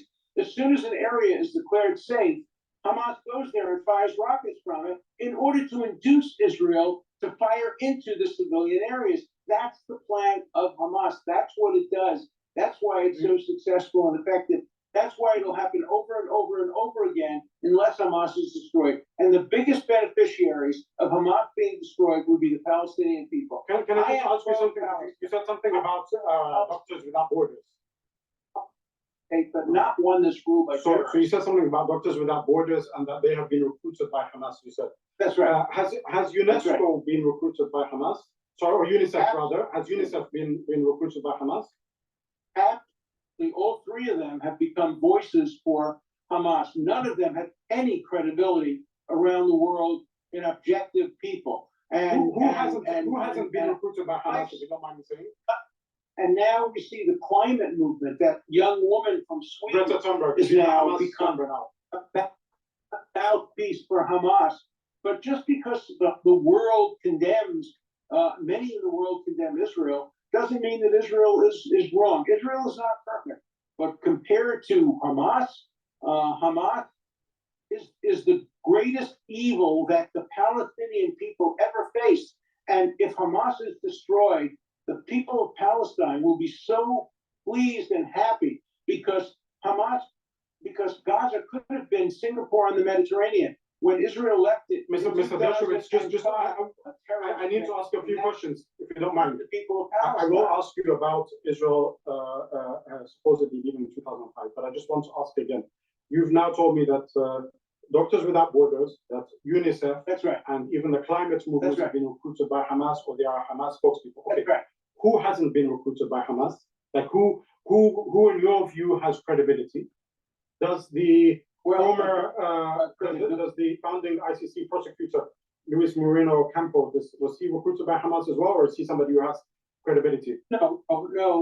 Luis Ocampo is a good friend of mine. We taught together at law school. Can I quote something from him? I know what he said, and I disagree with him, but he has credibility. I believe general credibility, but many of these other organizations do not. The United States State Department has credibility. Great Britain has credibility. Some of the other European countries have credibility. Germany has credibility, but Doctors Without Borders do not. But let's get to I wanted to say something. If you don't mind, just let's make it a bit of a two-way, just if you don't mind. So as I mentioned there, Ocampo, who was the founding prosecutor of the International Criminal Court, he says the siege on Gaza, even before October 7th, and before what we are witnessing now, okay, these are his words, the siege on Gaza is a form of genocide because it is inflicting conditions that He didn't say I'm that. quoting you word for word, and we can play it. This quote said this after, he said this after October 7th. Yes. Not before October 7th. Let me clarify it. Okay. He was talking about post October 7th, so he totally misled your viewers. Let me, and what we will do is we'll actually play this. We will play this to hear it. The siege of Gaza itself, that is a termination or persecution as a crime against humanity, and it's a form of genocide. Article 6C or 2C in the Genocide Convention define that you don't need to kill people to commit genocide. The rules say inflicting conditions to destroy the group, that itself is a genocide. So creating the siege itself is a genocide. And so based on that definition, the liberals are trying to destroy the conservatives in this world. It's a genocide on the conservatives. This is what I mean. Don't trust the international community. They're going to get it wrong every time. Every single time, they're going to get it wrong.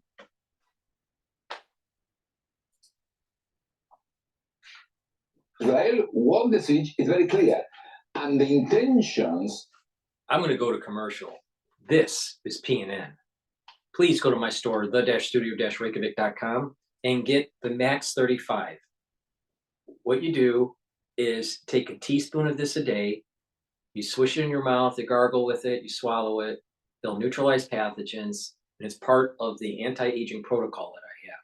By neutralizing pathogens on a regular basis, you're allowing your body to become healthier because you're not constantly fighting an infection. You're not constantly fighting a pathogen.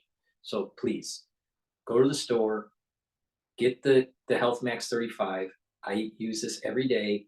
Take a teaspoon of it, swish it in your mouth. If you're not feeling well, take a tablespoon or two a day, and you'll notice that you'll start to feel better from taking this. But neutralize those pathogens early before they take hold in your body. I also have structural nano silver soaps. I have 5 different varieties. This one happens to be lemongrass.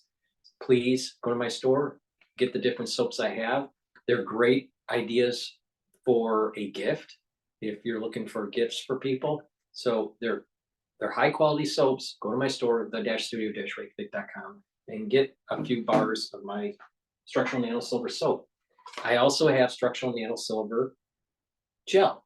This neutralizes pathogens. You put it on your hands, it stays active for 5 hours. Put it around your mouth, around your nose, around your ears, around your eyes, lightly coat your nostrils and your ear canal, and you will neutralize pathogens. It has been found that pathogens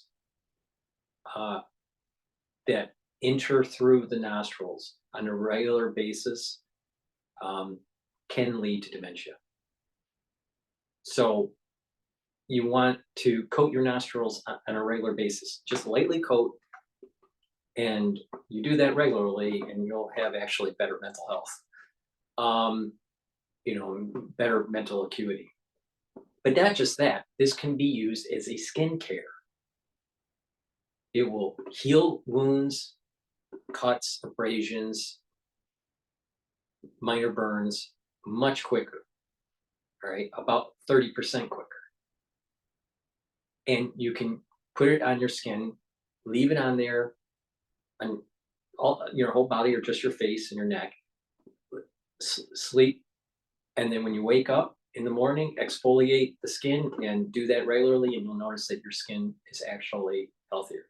So this is a great skincare product also. I have a whole kit that if you follow it, it'll improve your dermal layer and your topical layer of your skin. I also have another type of liquid gel, right? This is silver solution. This is a 30 ppm. The Max 35 is 35 ppm. you do the same thing. Teaspoon a day, and then, you know, if you're not feeling well, take 2 tablespoons or a tablespoon a day. Lignans, very important to boost up your immune system. It's a powder. You put it in hummus or in a smoothie or just with water or with your food. Take it every day. It'll help with boosting up your immune system and help with hormonal health for males and females. Take it every day. Now, we were talking about the skincare, right? I have collagen. It's in a powder. There's a scooper that you use. So you take it once a day. This is going to help with your cartilage, your ligaments, your tendons, help with bone health. But not just that, it will help with your skin. All right, you take this every day, you apply the silver gel at night on your body, and then you exfoliate in the morning. And in the morning, you take this powder every day with vitamin C and drink 64 ounces of filtered water throughout the day. And what you will start to notice is that the vitamin C with that filtered water and the collagen are going to cross-link and improve the dermal layer of your skin. When you do this for about a month, you're going to start noticing your skin is improving. Now, if you take C60 and resveratrol, which I sell in my store, then it will also help to improve the basal layer, because the basal layer of your skin, actually, that's where the adult stem cells are, and that's where your cells are being produced. If that basal layer is healthy, then you're going to have healthier skin. So the topical health is the silver gel, and the dermal health is the collagen, the vitamin C, and drinking filtered water, 64 ounces a day throughout the day. All right. And then the C60 and the resveratrol improves the basal layer. The reason being, the C60 is a very strong antioxidant, and it helps with the mitochondrial health. And the resveratrol gets rid of senescent cells, so it keeps that basal layer healthy. So please take my advice, go to my store, the-studio-reykjavik.com, and get one of these containers of collagen.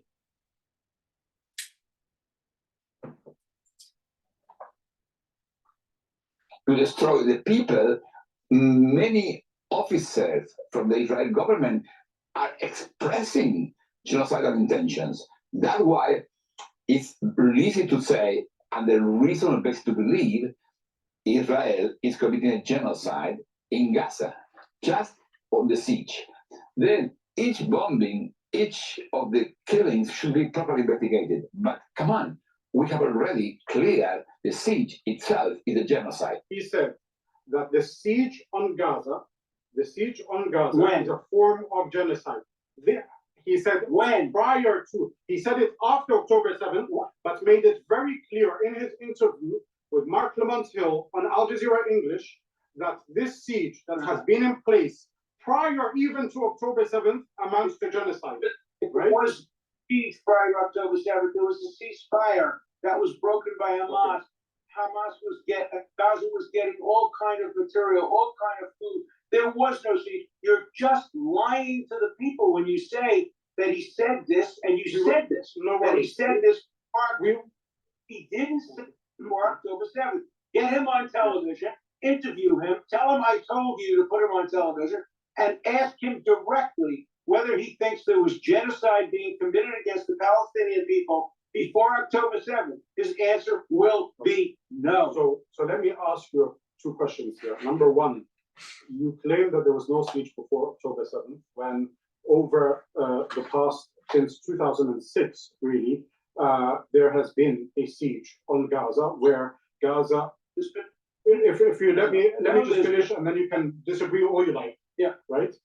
Where Israel has controlled all of the borders, bar the one with Egypt, where Israel controls the tax money going in, where Israel controls the sources of electricity and of water, where Israel controls the waterways and how far in Palestinian fishermen can go, where Israel controls the sky and whether people can fly in it or not, where Israel controls the land. It's a good, And this, it's a good thing that, let me just finish the question if you don't mind. This constitutes, you want to call it a lighter version, you want to call it a blockade, you want to call it a siege. It ensures that Israel has a stranglehold on 2 million people. It is what has led to UN officials calling Gaza an open-air prison, the largest in the world. It is what Hamas says, that its reasoning behind the October 7th lies in the decades-long oppression of the people. Esau, aka the Palestinians, wants, or many of the Palestinians, especially the militants, wants more land from Israel. Israel is mean reverting back to the covenant. And it's the battle of the wills. So everyone should get out of the way because Israel's going to win. And the more you try to interfere, the more bloody it's going to get. Right? And here is where I want to ask you, because you started your clock on October 7th. Many Palestinians start their clock not just in 2005, not in 1967, in fact in 1948 or 1947. You say that Hamas has brought death and destruction, but the clock is when the covenant was made. That's when the clock starts. And the accepting of the Torah at Mount Sinai. The covenant was made with Abraham, and it was a series of different children down the lineage that ended up in front of Mount Sinai accepting the Torah. And the people that they're talking about in Gaza are not from that line. They're from the Esau line or the Ishmael line. That's a fact. So this is not contemporary history. And this is the reason why the UN will never be able to solve this problem. It's about mean reverting back to the covenant, the Temple Mount, the borders, the rebooting of the temple, taking down the Dome of the Rock, and killing Esau. Where pregnant women were lined up and killed happened in 1947-48. You've had the Tantura and other massacres that have taken place, have happened place much more before that. Good question. Let me answer. Let's start first with October 7th and what you say happened there. Remember that Israel ended its occupation of the Gaza Strip in 2005. It dismantled settlements. It didn't end occupation.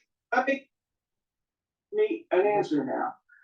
The Palestinian Authority took over. At that time, there was no siege. It was only when Hamas, in a brutal coup, murdered the Palestinian Authority leaders, took over and sent 6,000 rockets into Sderot and areas in the south of Israel. It was only after Hamas, a terrorist organization, started attacking Israel that Israel did what every other country in the world would do. It said, wait a minute, you're at war with us, and if you're at war with us, we have to control the borders and make sure you don't get rockets, make sure you don't get dirty bombs, make sure you don't get the kinds of material that you used on October 7th. So Hamas, if they hadn't taken over in 2006 and 7, Singapore on the sea could have been what Gaza was. It's a beautiful area. It's on the ocean. They could have had a wonderful community. And instead, Hamas turned it into an open-air prison. Hamas killed all the opponents. Hamas killed gay people. Hamas killed feminists. Hamas Why isn't there a Singapore in the West Bank where Hamas doesn't rule? Ramallah is a single. I've been to Ramallah several times. Ramallah is a nicer city than Jerusalem. You don't see a single policeman. You don't see a single Israeli. You don't see a single soldier. I went there. Have you not seen the news over the past 24 hours? There have been Palestinians killed in Ramallah in the past 24 hours by the Israelis. Talk, but you're not letting me talk. The food in Ramallah is better than in Jerusalem. The homes are beautiful. People have fantastic cars. They have Rolex watches. Ramallah is a Palestinian state on the West Bank. And if the rest of the West Bank and Gaza were like Ramallah, we could have a two-state solution. Israel would easily make peace with Ramallah. But the problem is there's Jenin. The problem is there's Tulkarm. The problem is there's Gaza City. The problem is there's Khan Yunis. And from those places, Israel is under attack. And it has the absolute right and obligation to protect its own citizens. And that's what it's been The doing. reason why we're starting to see on a metaphysical level the problems in the West Bank is because for it to mean revert to the covenant, the Palestinians need to be out of the West Bank. So there has to be conflict and destruction. And people are going to say, oh, the Jews are just forcing it. But you know, the reality of the situation is that Jews are instigating it and the Palestinians are instigating it. But the thing is that there is a divine hand moving this towards mean reverting towards the covenant.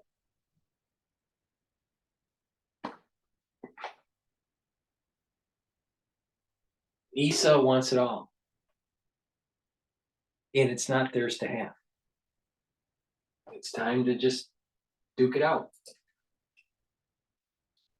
Everybody will like Ramallah. There would be peace in the Middle East. But as the Prime Minister of Israel many years ago said, if Israel laid down its arms, there'd be genocide. If Hamas laid down its arms, there'd be peace. Let Hamas surrender. Let it give up. Let there be peace. On what you described as Ramallah, as you asked me if I've been there, I've been there. Ramallah, there is the Qalandia checkpoint. Are you familiar with the Qalandia checkpoint?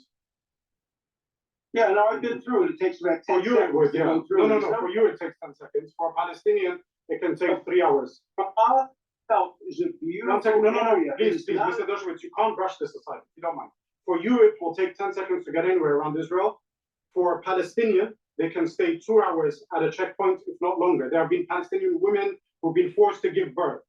There is a separation barrier. I've been there, okay? And there's footage, again, we can show. Yeah. There is a separation wall, which has been described by human rights organizations as an apartheid wall that prevents people from going from one place to another in the West Bank, okay?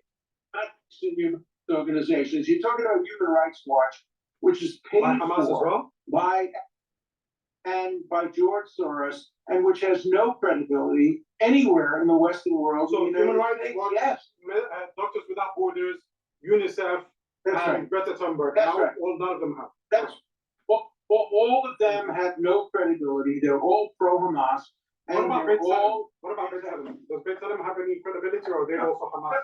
Some credibility. I've worked with Bitchute. I agree with some of their views, but Bitchute would not justify the I'm not talking about the attack now. I'm talking about your allegation or your claim that there is a Singapore in Ramallah. Beit Salam clearly states that Israel is implementing apartheid in the West Bank. This is something. But it's not. They're wrong about it. It's irrelevant. The West Bank is part of the covenant. The Palestinians have zero claim to it. They try to have a claim through the international community, but the international community is playing God. And there's the problem. There's the problem. And it's time for the international community to stop playing God and just let the thing happen, mean revert through war and destruction. And so there's peace and prosperity for whoever's left standing. I know that sounds cold, but you know what? It doesn't matter what you think. It doesn't matter what I think. It doesn't matter what Al Dershowitz thinks. This is all a divine major plan that is way beyond our intelligence that has to happen. Why? I don't know. You're not smart enough to know either. And if I don't know, I am sure you won't know.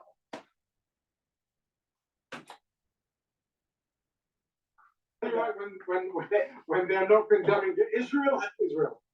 Israel offered to end its occupation in the West Bank. They offered it in 1967, 2001, 2007, and the Palestinians have said no. They offered 98% of the West Bank and a Palestinian capital. I know because Ehud Olmert was my friend, and he was the one who made that offer. It all failed because the divine plan isn't with that.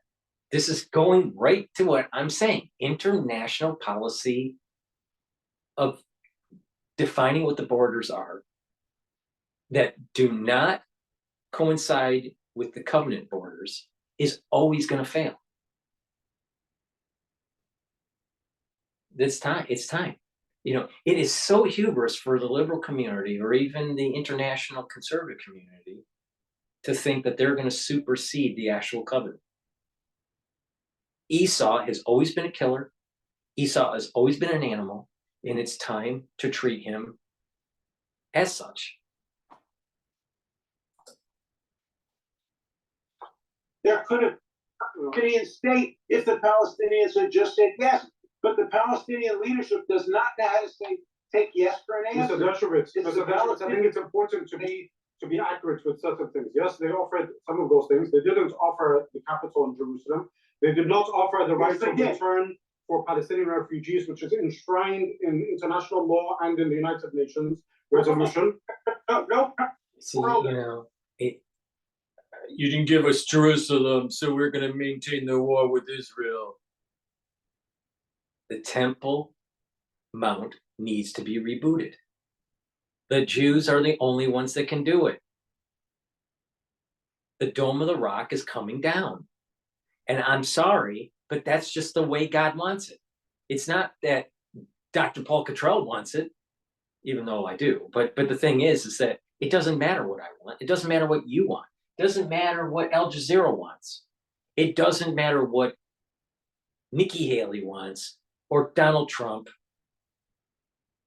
or the Pope, or even the Dalai Lama. They don't matter. It's what God wants. And it's what was written down thousands of years that this was going to happen.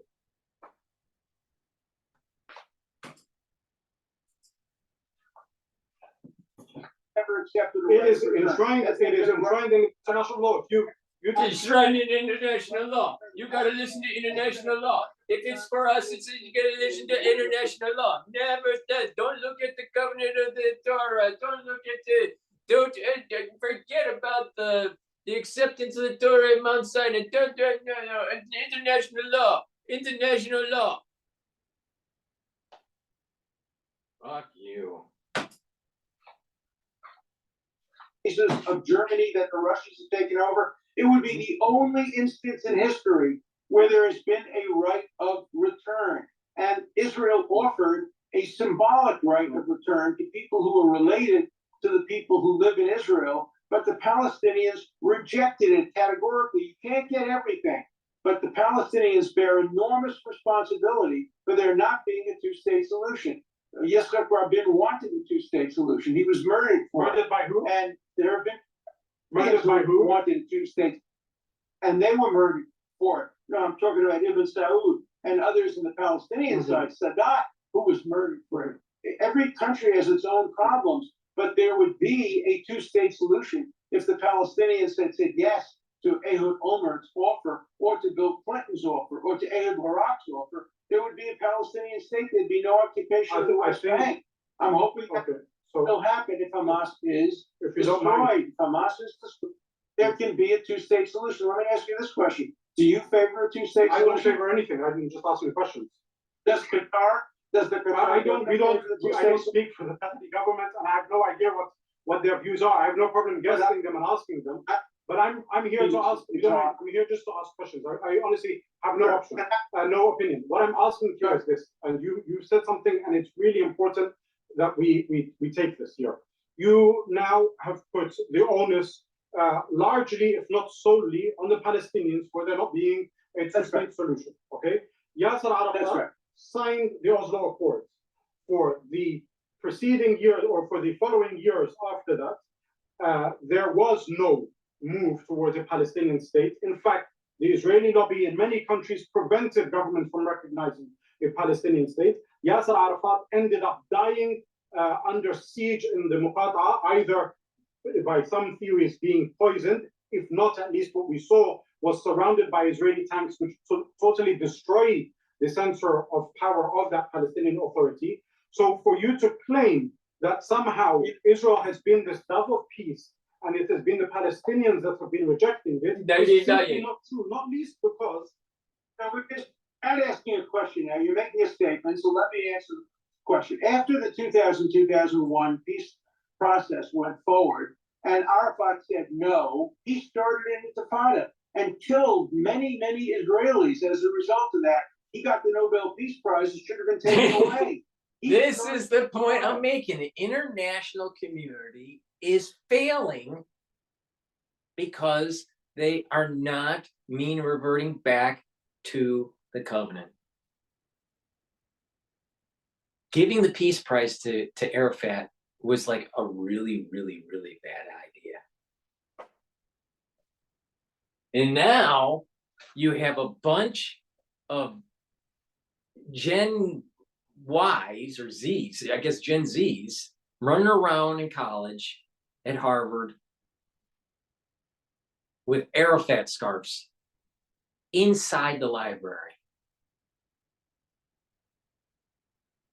That should have never happened. The school should have never allowed that.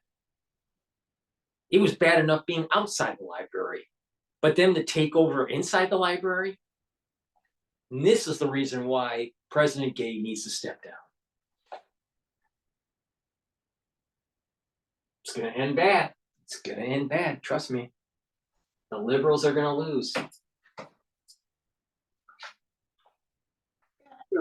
After Bill Clinton, I spoke to Bill Clinton about this. Let me tell you what happened. Arafat called Bill Clinton when he was leaving the office.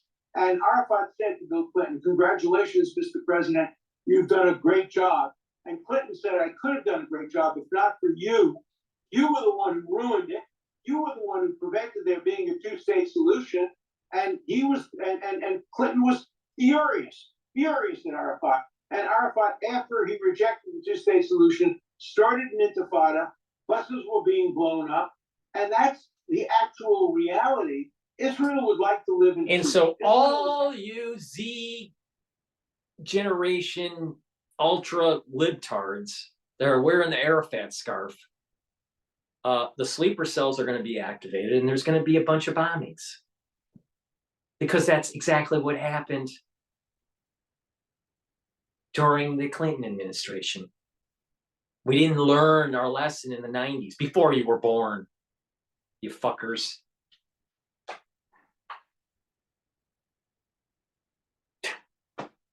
Can you believe it? And President Gay from Harvard University is promoting this horse shit.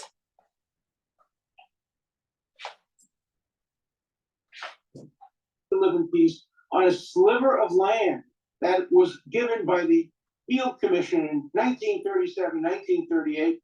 Israel accepted that. The Palestinians said no, and there have been wars ever since. Remember, the first pogrom didn't occur at Deir Yassin. It occurred in Hebron, in 1929, when the Grand Mufti of Jerusalem called on the Muslims to kill the Jews because the Jews were praying at the Western Wall. So, yeah, you want to go back in time, you can go back in time. But this could have been solved in 1948. It could have been solved in 1967. It could have been solved in 1973. It was solved between Egypt and Israel. And it Jordan. could have been solved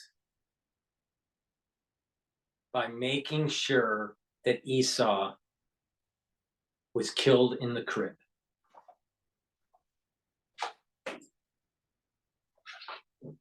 After 1973. But the Palestinian leadership has refused to accept any offer that the Israelis made. You have to have compromise. So where is the compromise on the side of the Israelis now?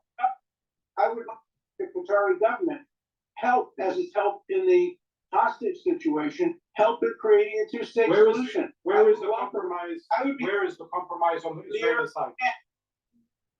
Say Where again. is the compromise on the Israeli side right now?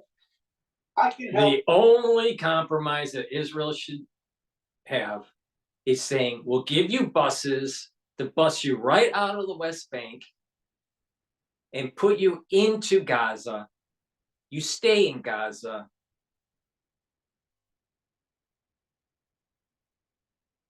And be peaceful. That's the only thing that Israel should be doing. Israel needs to be more forceful. And then the conservative community tells the ultra-liberal community that enough is enough. And that you either get on board or get out of the country. Let me tell you this, I can help bring that about. If I hear from the people of the Palestinian side that there's an interest in the two-state solution. Look, I met with the Emir of Qatar, I met with his brother, along with Donald Trump, when they visited each other in the White House. I met with him at the Baumeister Hotel, and we had a very good talk. And the Emir of Qatar and his brother seemed to be willing to help create a peaceful solution. I'd like to invite them again. I don't speak for the Israeli government, of course, but I certainly can advocate within the Israeli government a two-state solution if there was any interest on the other side. I had dinner with Abbas. I just want to ask something that's very important here. You've said you don't speak for the government, but you can advocate to them. You've also earlier in this program said to me, obviously, that this right-wing government, you don't agree with them and so forth. And I've given you quotations of them essentially saying the most outrageous things that they have said. Why do you think it is okay for people to accept mediation with a right-wing government that is essentially being genocidal in its both actions and words, but it's not okay to try and find a mediator to discuss with the Palestinian side, and in fact, they just need to be wiped off the map, Hamas and others? Why is it not? I want to have a mediator, and if Hamas wants to, the political wing of Hamas wants to participate, that's fine. I want to see mediation. I want to see negotiation instead of the killing of people. And the solution that Hamas has to cross the border and murder 1,200 Israeli citizens and rape and kill is not a movement toward peace. But do you not see where the problem is here? Sorry, there is a clear double standard in outrage, where you are outraged by the murder of 1,200 people, but you are not outraged by That's why it doesn't matter what Alan thinks. See, Alan thinks that he can negotiate this. It is mean reverting back peacefully or through violence. But anything other than what is circumscribed in the covenant, anything other than that is unacceptable.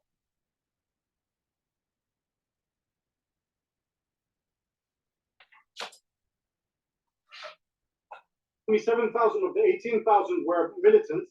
Well, 11,000 weren't. That's 11 times more, or 10 times more, let's say, than the ones that were killed. Why is this selective outrage something that people should accept? I'm very confused. They should accept it, because you should be much more outraged at the deliberate, willful, premeditated murder and rape of innocent people than you should by efforts at self-defense. No one believes those. I'm sorry. I tell you now, in the Arab streets, you've seen the protests in London. Even the Jewish community in the United States, sir, doesn't believe that there is an intentional effort by the Israeli government to protect civilians. We've seen it for Jews for Justice for Palestine, Jews for Peace. Well, Jews for Palestine is a fake organization. It doesn't consist of Jews. They use the name Jews. Let me give you an example from history. So the Germans murdered 6 million Jews in concentration camps. They killed them. And then the United States bombed Hiroshima, Nagasaki, and bombed Berlin. Is there any comparison? No. The murder of people deliberately taking babies and putting them in gas chambers, or taking babies and cutting their heads off in Israel, is very different from what you have happen in war. In war, there are civilian casualties. 100,000 people died in Nagasaki. 100,000 people died in Hiroshima. Many more died in the invasion of Berlin. And no, there wasn't that kind of outrage I as think there you'll was. find a lot of people were outraged. I can tell you, I think there shouldn't be any selective outrage. I think the death of and the killing of innocent people should be condemned everywhere. I condemn everywhere the death of innocent people. I condemn far more the deliberate targeting of innocent people, the deliberate effort to rape, murder, behead, burn innocent babies and children than I do killings that occurred in the fog of war as the result of human shields. Yeah, I do have much greater condemnation of the former than the latter, just as I have much greater condemnation of the gas chambers than I do of Nagasaki. I want to end on a final question, if you don't mind, on intention and protection. A few years ago, the Israeli Supreme Court unanimously rejected a call by human rights organizations, Israeli ones, including Yesh Din, to declare it unlawful for Israeli soldiers to shoot unarmed civilians. How does this sit with your claim that there is an intention not to kill civilians? It's the Supreme Court. I know the Supreme Court decision, it didn't do that. It didn't say that. The Supreme Court can tell you the Supreme Court has said over and over again that it is unlawful to kill unarmed civilians. They also said it was unlawful to take hostages. The Supreme Court of Israel has been a diamond in the world in terms of defending human rights. It's made it much harder for the Israeli army to operate the way other armies do. Do you know that in Israel, no army can take a decision in violation of the Advocate General's rules, whereas in the United States and other countries, it's just advisory. But in Israel, it's compulsory, and the Supreme Court of Israel has never justified the killing, the deliberate, willful killing of unarmed civilians. It's just never happened. I know, I'm an expert on Israeli Supreme Court. I taught a course at Harvard Law School with the president of the Israeli Supreme Court, Aaron Barak. I followed Ahmed wants the Temple Mount with the Dome of the Rock. Ahmed.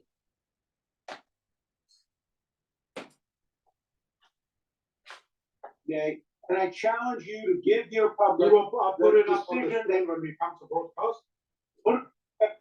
that you say says that it's perfectly permissible to kill unarmed civilians. That's just So when not I said, just to clarify again, because I think you misquoted me here, the Israeli Supreme Court unanimously rejected a call by human rights organizations, including the Israeli human rights organization Yesh Din, to declare it unlawful for soldiers to shoot unarmed civilians. This is what the Israeli Supreme Court did. I believe the ruling was in 2018, and our viewers can check it. Sorry, that's not an accurate statement. It's a misunderstanding of the role of the Supreme Court in Israel. It's just not a correct statement. Let me be very clear. I condemn, the vast majority of Israelis condemn, the Israeli Supreme Court condemns any shooting of any unarmed person deliberately and willfully. It's wrong, and it should never happen.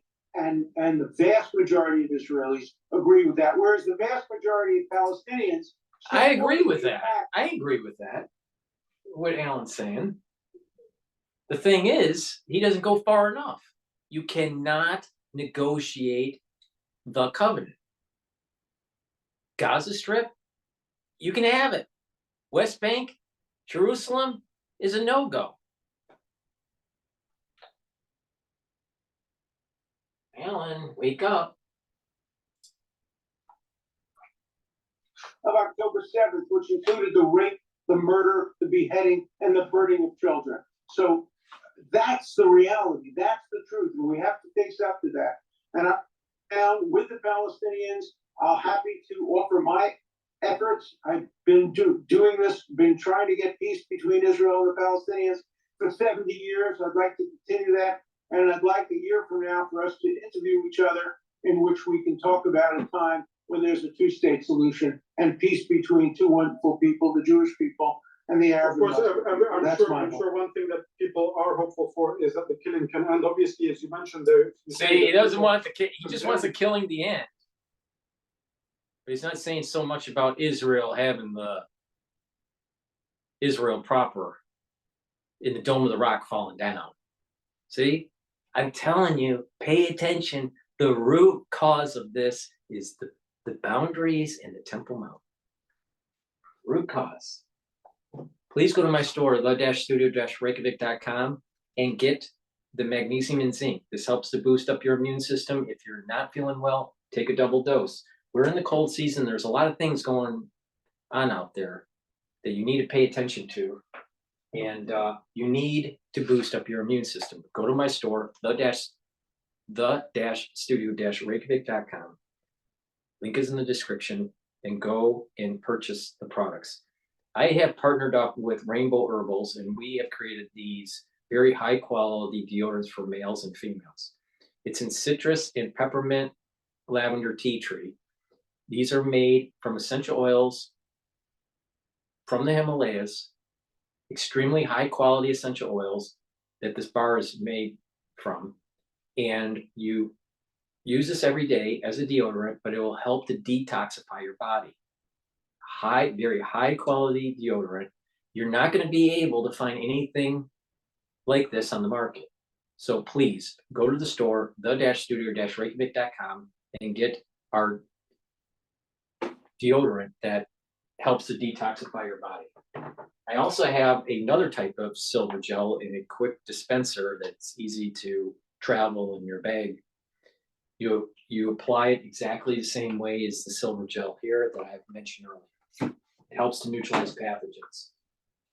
I have a multivitamin, easy to digest. You need multivitamins as cofactors that bind to the enzyme. It changes the conformation and it helps the enzyme to be more active.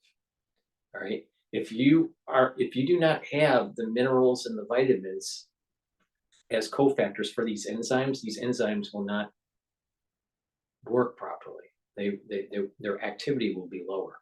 They'll be subpar in activity. So make sure you go to my store and get the multivitamin. It's easy to digest. It's a high quality multivitamin. So it's the-studio-reykjavik.com, the-studio-reykjavik.com. Link is in the description. And I also have lozenges. I have a 20 count for sweet menthol, structural nanosilver lozenges. This will help to neutralize pathogens and soothe that irritated throat. We're in the cold season. There's stuff floating around. You need to prepare. Get several of these products that I have, and you'll be able to weather the storm for your family. I also have drops, which are smaller than lozenges, in 100 count. They're in honey and lemon, and I also have them in blueberry. So get a couple bags of this. These are very high quality products. Everything in my store is extremely high quality. Please go to the store, the-studio-reykjavik.com. Let's play one more video, and this is the West Bank issue being played on France 24. While the world watches Israel's war with Hamas and the humanitarian catastrophe in Gaza, anything that eases tensions is welcomed, right? So why won't Israel's government call time on attacks by Jewish settlers in the West Bank? Settlers who since October the 7th have stepped up their push to, in some cases, try and forcefully expel Palestinians from their land. The U.S. calls it fuel on the fire and has now announced visa bans for extremists. How serious is Washington? Is Israel listening? Not if you read the latest, the government's reported approval of 1,700 new housing units in East Jerusalem. Add to that plans for a Thursday march that's been authorized to pass through Jerusalem's Al-Aqsa compound, one of the holiest sites in Islam, which is also holy to Jews as Temple Mount. Why and why now? Today in the France 24 debate, we're throwing the spotlight on the West Bank. In a moment, we'll show you our exclusive report from the West Bank city of Hebron, a report filmed by France 24 senior correspondent James Andre. Thanks for joining us. Good evening. From Hebron, Huda Abu Arquab, Regional Director of the Alliance for Middle East Peace. Welcome to the show. Thank you. And from Tel Aviv, Harold Shora, Director of the Middle Eastern Network Analysis Desk at Tel Aviv University's Dayan Center. Thanks for joining us. Thank you. Good evening. The France 24 debate, where you can join the conversation on Facebook and Twitter. The hashtag is F24debate. Before we go to our panel, let's go to that report from Hebron, filmed by France 24's Julie Dungeloff and James Andre here present. These two young Palestinians have just been arrested by the Israeli army in Hebron's historic center. We film as the soldiers cuff the young men to a pole in front of their base, but they then force us to delete the footage. This shopkeeper witnesses this scene repeating more and more often since the beginning of the war. They're kids. One is 16, the other 18. They work with the Hebron Reconstruction Committee to restore and repair the old buildings. They're not working today. They took a day off for their sister's wedding. They went to the barber to get prepared. Israeli soldiers and settlers have tightened surveillance inside the market, putting Palestinian residents under pressure. Since October the 7th, there's no law. Before, they used to force us to close the shops, insult us, humiliate us, arrest us, but we could at least talk to them. Now they treat us aggressively, they're violent, they terrorize us. The old city of Hebron is cut in two vertically. 800 Jewish settlers occupy the top of the ancient Arab market, protected by barbed wire, watchtowers, and the Israeli army. Underneath, the Palestinian shopkeepers have hanged wire mesh to protect themselves from the garbage the settlers hurl at them from their windows above. Ahmed is 20. He lives here. As a young Palestinian man, he is a prime target for Israeli patrols. They arrest us every day. They attack us, sometimes 3 times a day. Yesterday, they searched me and my friend at night, and they left us for at least an hour in the rain. It's our home here. They attack us and beat us up. We try to avoid them. We hide when we see them so that we don't get hit. Customers are afraid and avoid the area. Most shops are closed. The root of years of violence lies at the far side of the market, heavily guarded by Israeli forces. It's the Patriarch's Cave, the tomb of Abraham, a holy site for Muslims, Jews, and Christians that has been a battleground for centuries. Today, the shrine has been divided. This side is a mosque, the other a synagogue. Noam Arnon is the spokesperson for the Jewish settlers in Hebron. They can't complain for anything. The apartheid is here against the Jews. The Jewish presence of Hebron is here in 3% of the town. Noam has fought all his life to encourage and promote Israeli occupation in the city, settlements that are illegal under international law. He sees the 7th of October attacks as a wake-up call for the entire Israeli society. They thought that by developing sort of a friendly life with their neighbors, things will come down. They didn't understand what the jihadistic culture is. Now people don't live in any illusion. The military and the police take measures, stronger measures for security. Emboldened by the war and the unwavering support of their far-right government, Jewish settlers now expose their ambitions bluntly.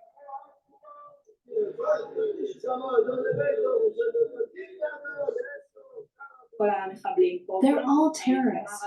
Even the Arabs that appear the most harmless are terrorists. So if we don't stop them, what happened in the south can also happen here or anywhere else in the country. We must get rid of them all. It's impossible to get on with them. We've tried, but they demonstrate each time that it's impossible. We must separate from them, find solutions for them, maybe find countries that could take them in. Mid-October, Israel's far-right National Security Minister, Itamar Ben-Gvir, himself a settler in Hebron, ordered the distribution of thousands of assault rifles to Jewish volunteers. Issa has witnessed the rise of settler violence firsthand. He is an activist with Friends of Hebron, a local Palestinian rights group. He gave us this video filmed a week after the beginning of the war. A group of settlers dressed up as soldiers are patrolling the street to force people into their homes.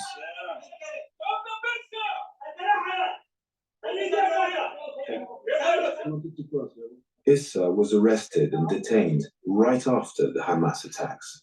10 hours handcuffed, blindfolded, and even gagged, by the soldiers and citizens in an army uniform and president.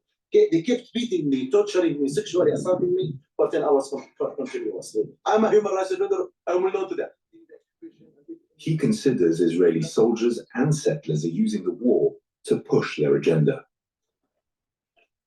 It's not to maintain any kind of security. It's about political behavior to make it easier to annex West Bank to Israel in the future. This is what they're creating facts during the war. They are using the opportunity for. The bottom line is that the West Bank is going to get cleared of Palestinians. Because of the mean reversion that I'm talking about with the covenant. And if the Palestinians think that the international community is going to be able to solve this problem and allow for them to remain in the West Bank, they're living in a dream world. Now, it may be 10 years from now, it may be 20 years from now. It may be five months from now. I don't know. But the bottom line is that the Palestinians are going to be kicked out of the West Bank.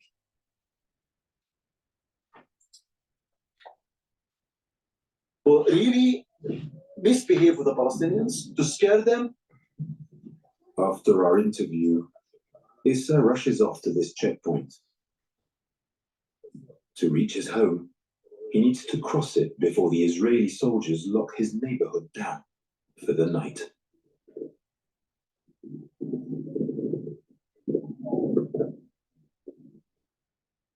James Andre, what is it about Hebron?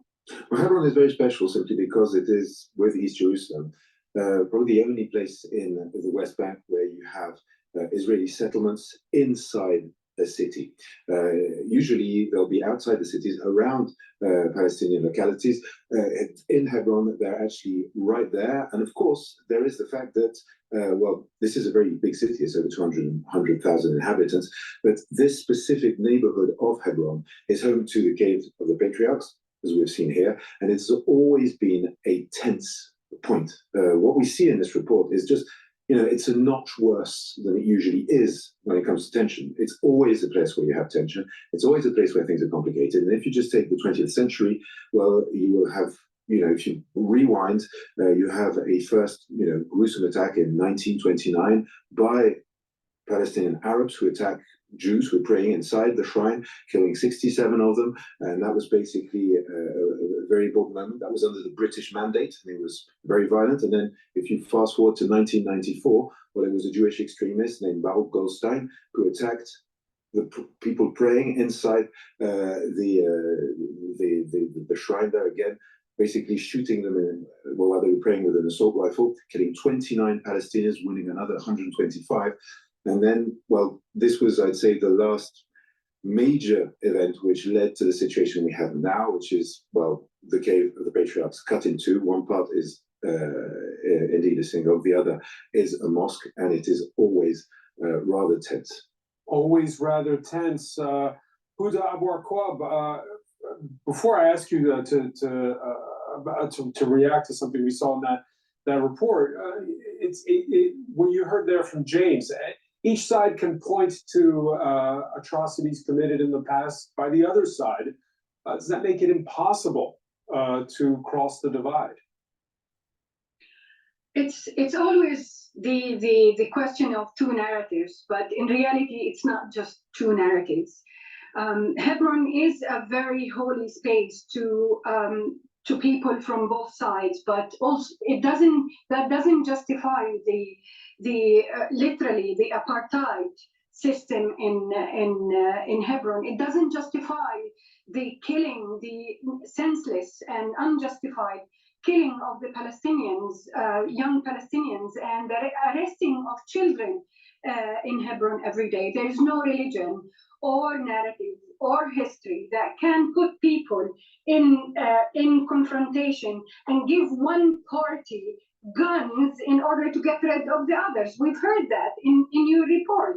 There is no solution as far as the settlers in Hebron concerned. The solution is to deport, to transfer the Hebron people who live there, or more than 200,000 people, to somewhere in the Arab world. So for the settlers in Hebron to enjoy living alone there, while history, as you mentioned also in the report, shows that there were Jews living in Hebron. We acknowledge the fact that there were Jews. They were always part of Hebron and lived in Hebron. And in 1929, there was a massacre. But the other side of the narrative that is not mentioned in any history, that many Palestinians who lived in Hebron in 1929, including my great-grandfather, took Jews who were identified as Palestinians at that time in their homes and protected them. The narrative that is... They are not part of the covenant. The Palestinians are not part of the covenant. Period. The West Bank is part of the covenant. It's the rightful ownership of the children of Jacob, not the children of Esau. Period. Full stop.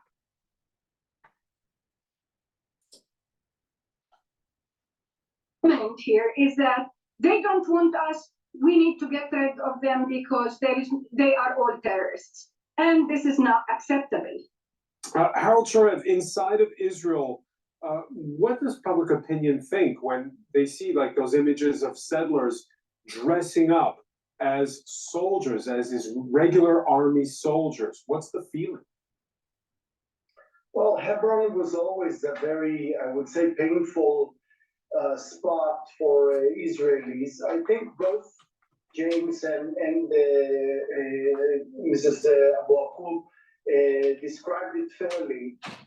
And I think the 1929 event is very central here. At least from the Israeli side, Jewish side, it's always something which is, on the behalf of the beholder. And 1929 is conceived as something extremely traumatic, and therefore the settlement there is like the correction of it. But still, having said that, many Israelis feel uncomfortable with what is going on there, the common friction between Arabs and Jews there, and including things that are not pleasant to be seen. I think there is another thing that we should take into account during these days, particularly, which is, needless to say, what happened in October 7th affects all of us. It's a very personal thing, and if you want, I can address why it's so personal.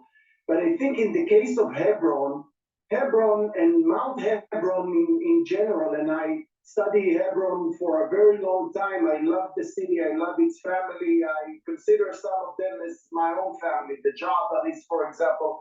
So I know them very closely. I think these days for Israelis to think about Mount Hebron is to think about a stronghold of Hamas.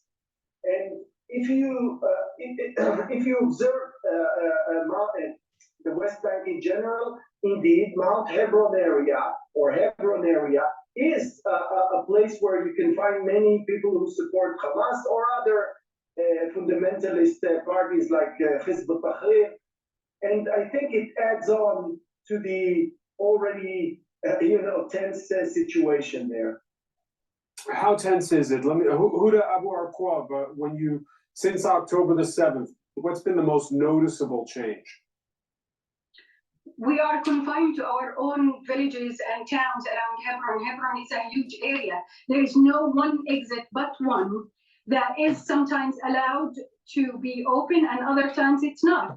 The other 2 days ago, I was in the market in Hebron, and in no time I was surrounded by Israeli army personnel from all around coming to arrest someone they suspected that he is Hamas.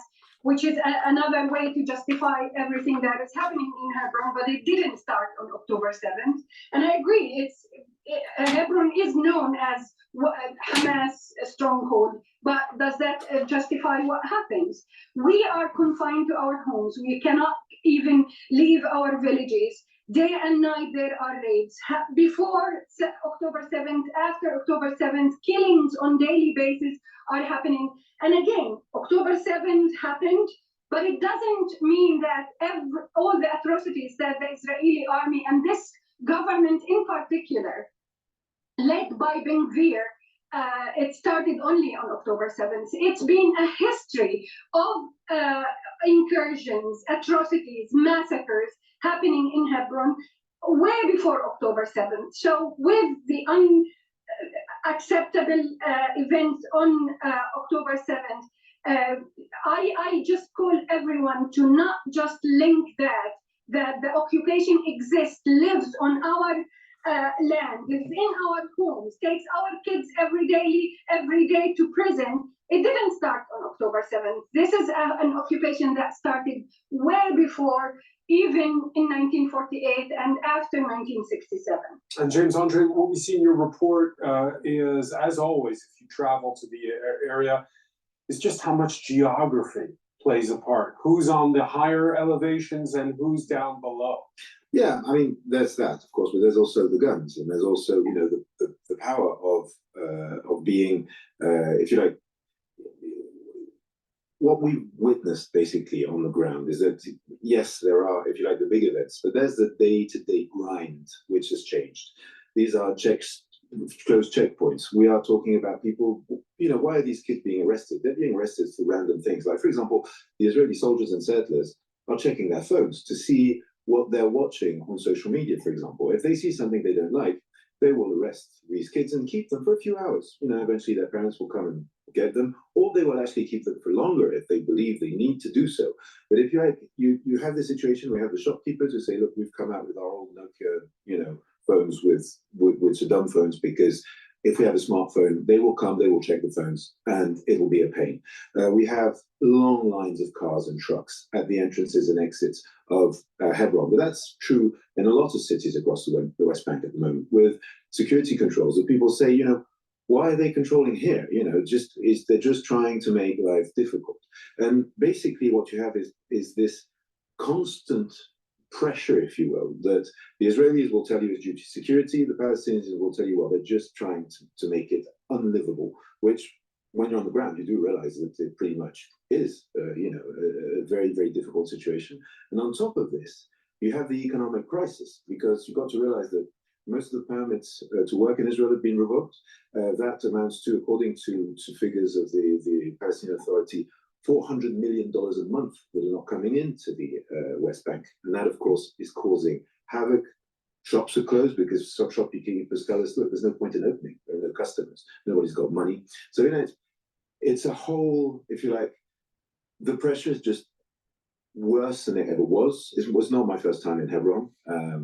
I've seen it before, but it really is worse right now. That's what I can tell you. Worse right now. In fact, Harold, there is going to be an orchestrated effort going back to this mean reversion concept that I'm talking about, where the borders that are part of the covenant are going to be part of Israel and not part of Palestine. And I'll go as far as even surrounding nations are going to have to give up land. Now, how that is orchestrated, either through peaceful settlement or through some sort of regional war, I don't know. But it's coming.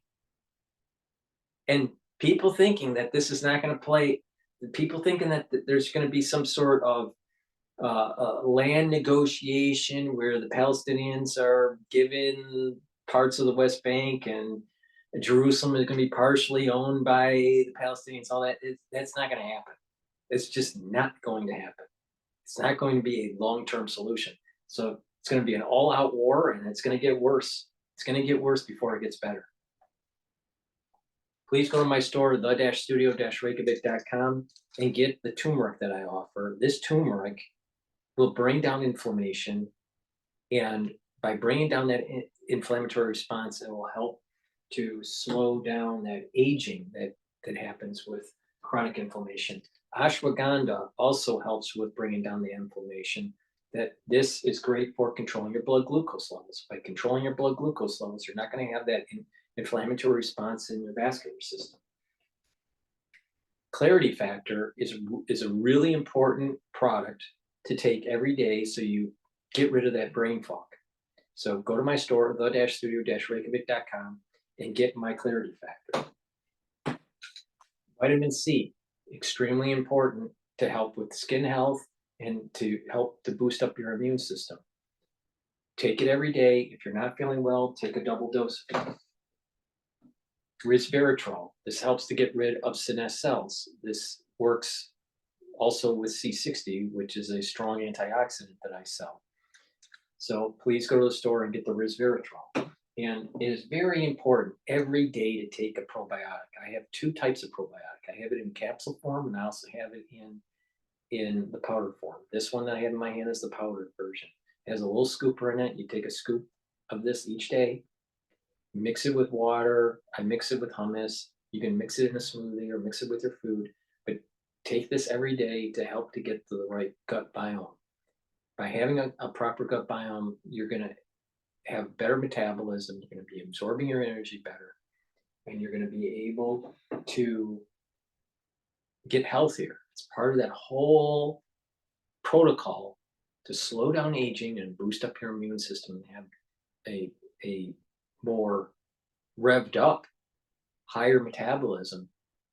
By having more energy, you're going to age less. People that age, especially when they're aging quicker, their ATP is going down. If you follow my protocol, that ATP is going to go up. So that's a good plethora. Instead of me playing the whole video from France 24, that gives you an idea of what's going on in Israel. This is going to get worse before it gets better. And a peaceful solution, trying to be projected by the UN and other international powerhouses, right, will not be a long-lasting solution. It's going to be a solution that is short-lived, and it's kicking the can down the road to a much larger problem. And every year that goes by, until it gets to this mean reversion that I'm talking about, it's going to get bloody, and people are falling into the emotional fallacy. Thank you for listening. Please go to my store, the-studio-reykjavik.com. Make sure you subscribe to all 6 channels I have. All the links are in the description of this video and all my videos. Thank you for your support. Please go to the store, get the health products that I offer. We're in the cold season. There's a lot of things that are floating around that I've been telling about, and you need to boost up your immune system to be able to fight these pathogens and to slow down that aging process. And this concept that I have with AIDS-like syndrome, the idea here is in the post era that we just went through, right? There is an aftershock, and that's a weakening of the immune system. That's why it's so important to boost it up. Thank you for listening, and have a nice day.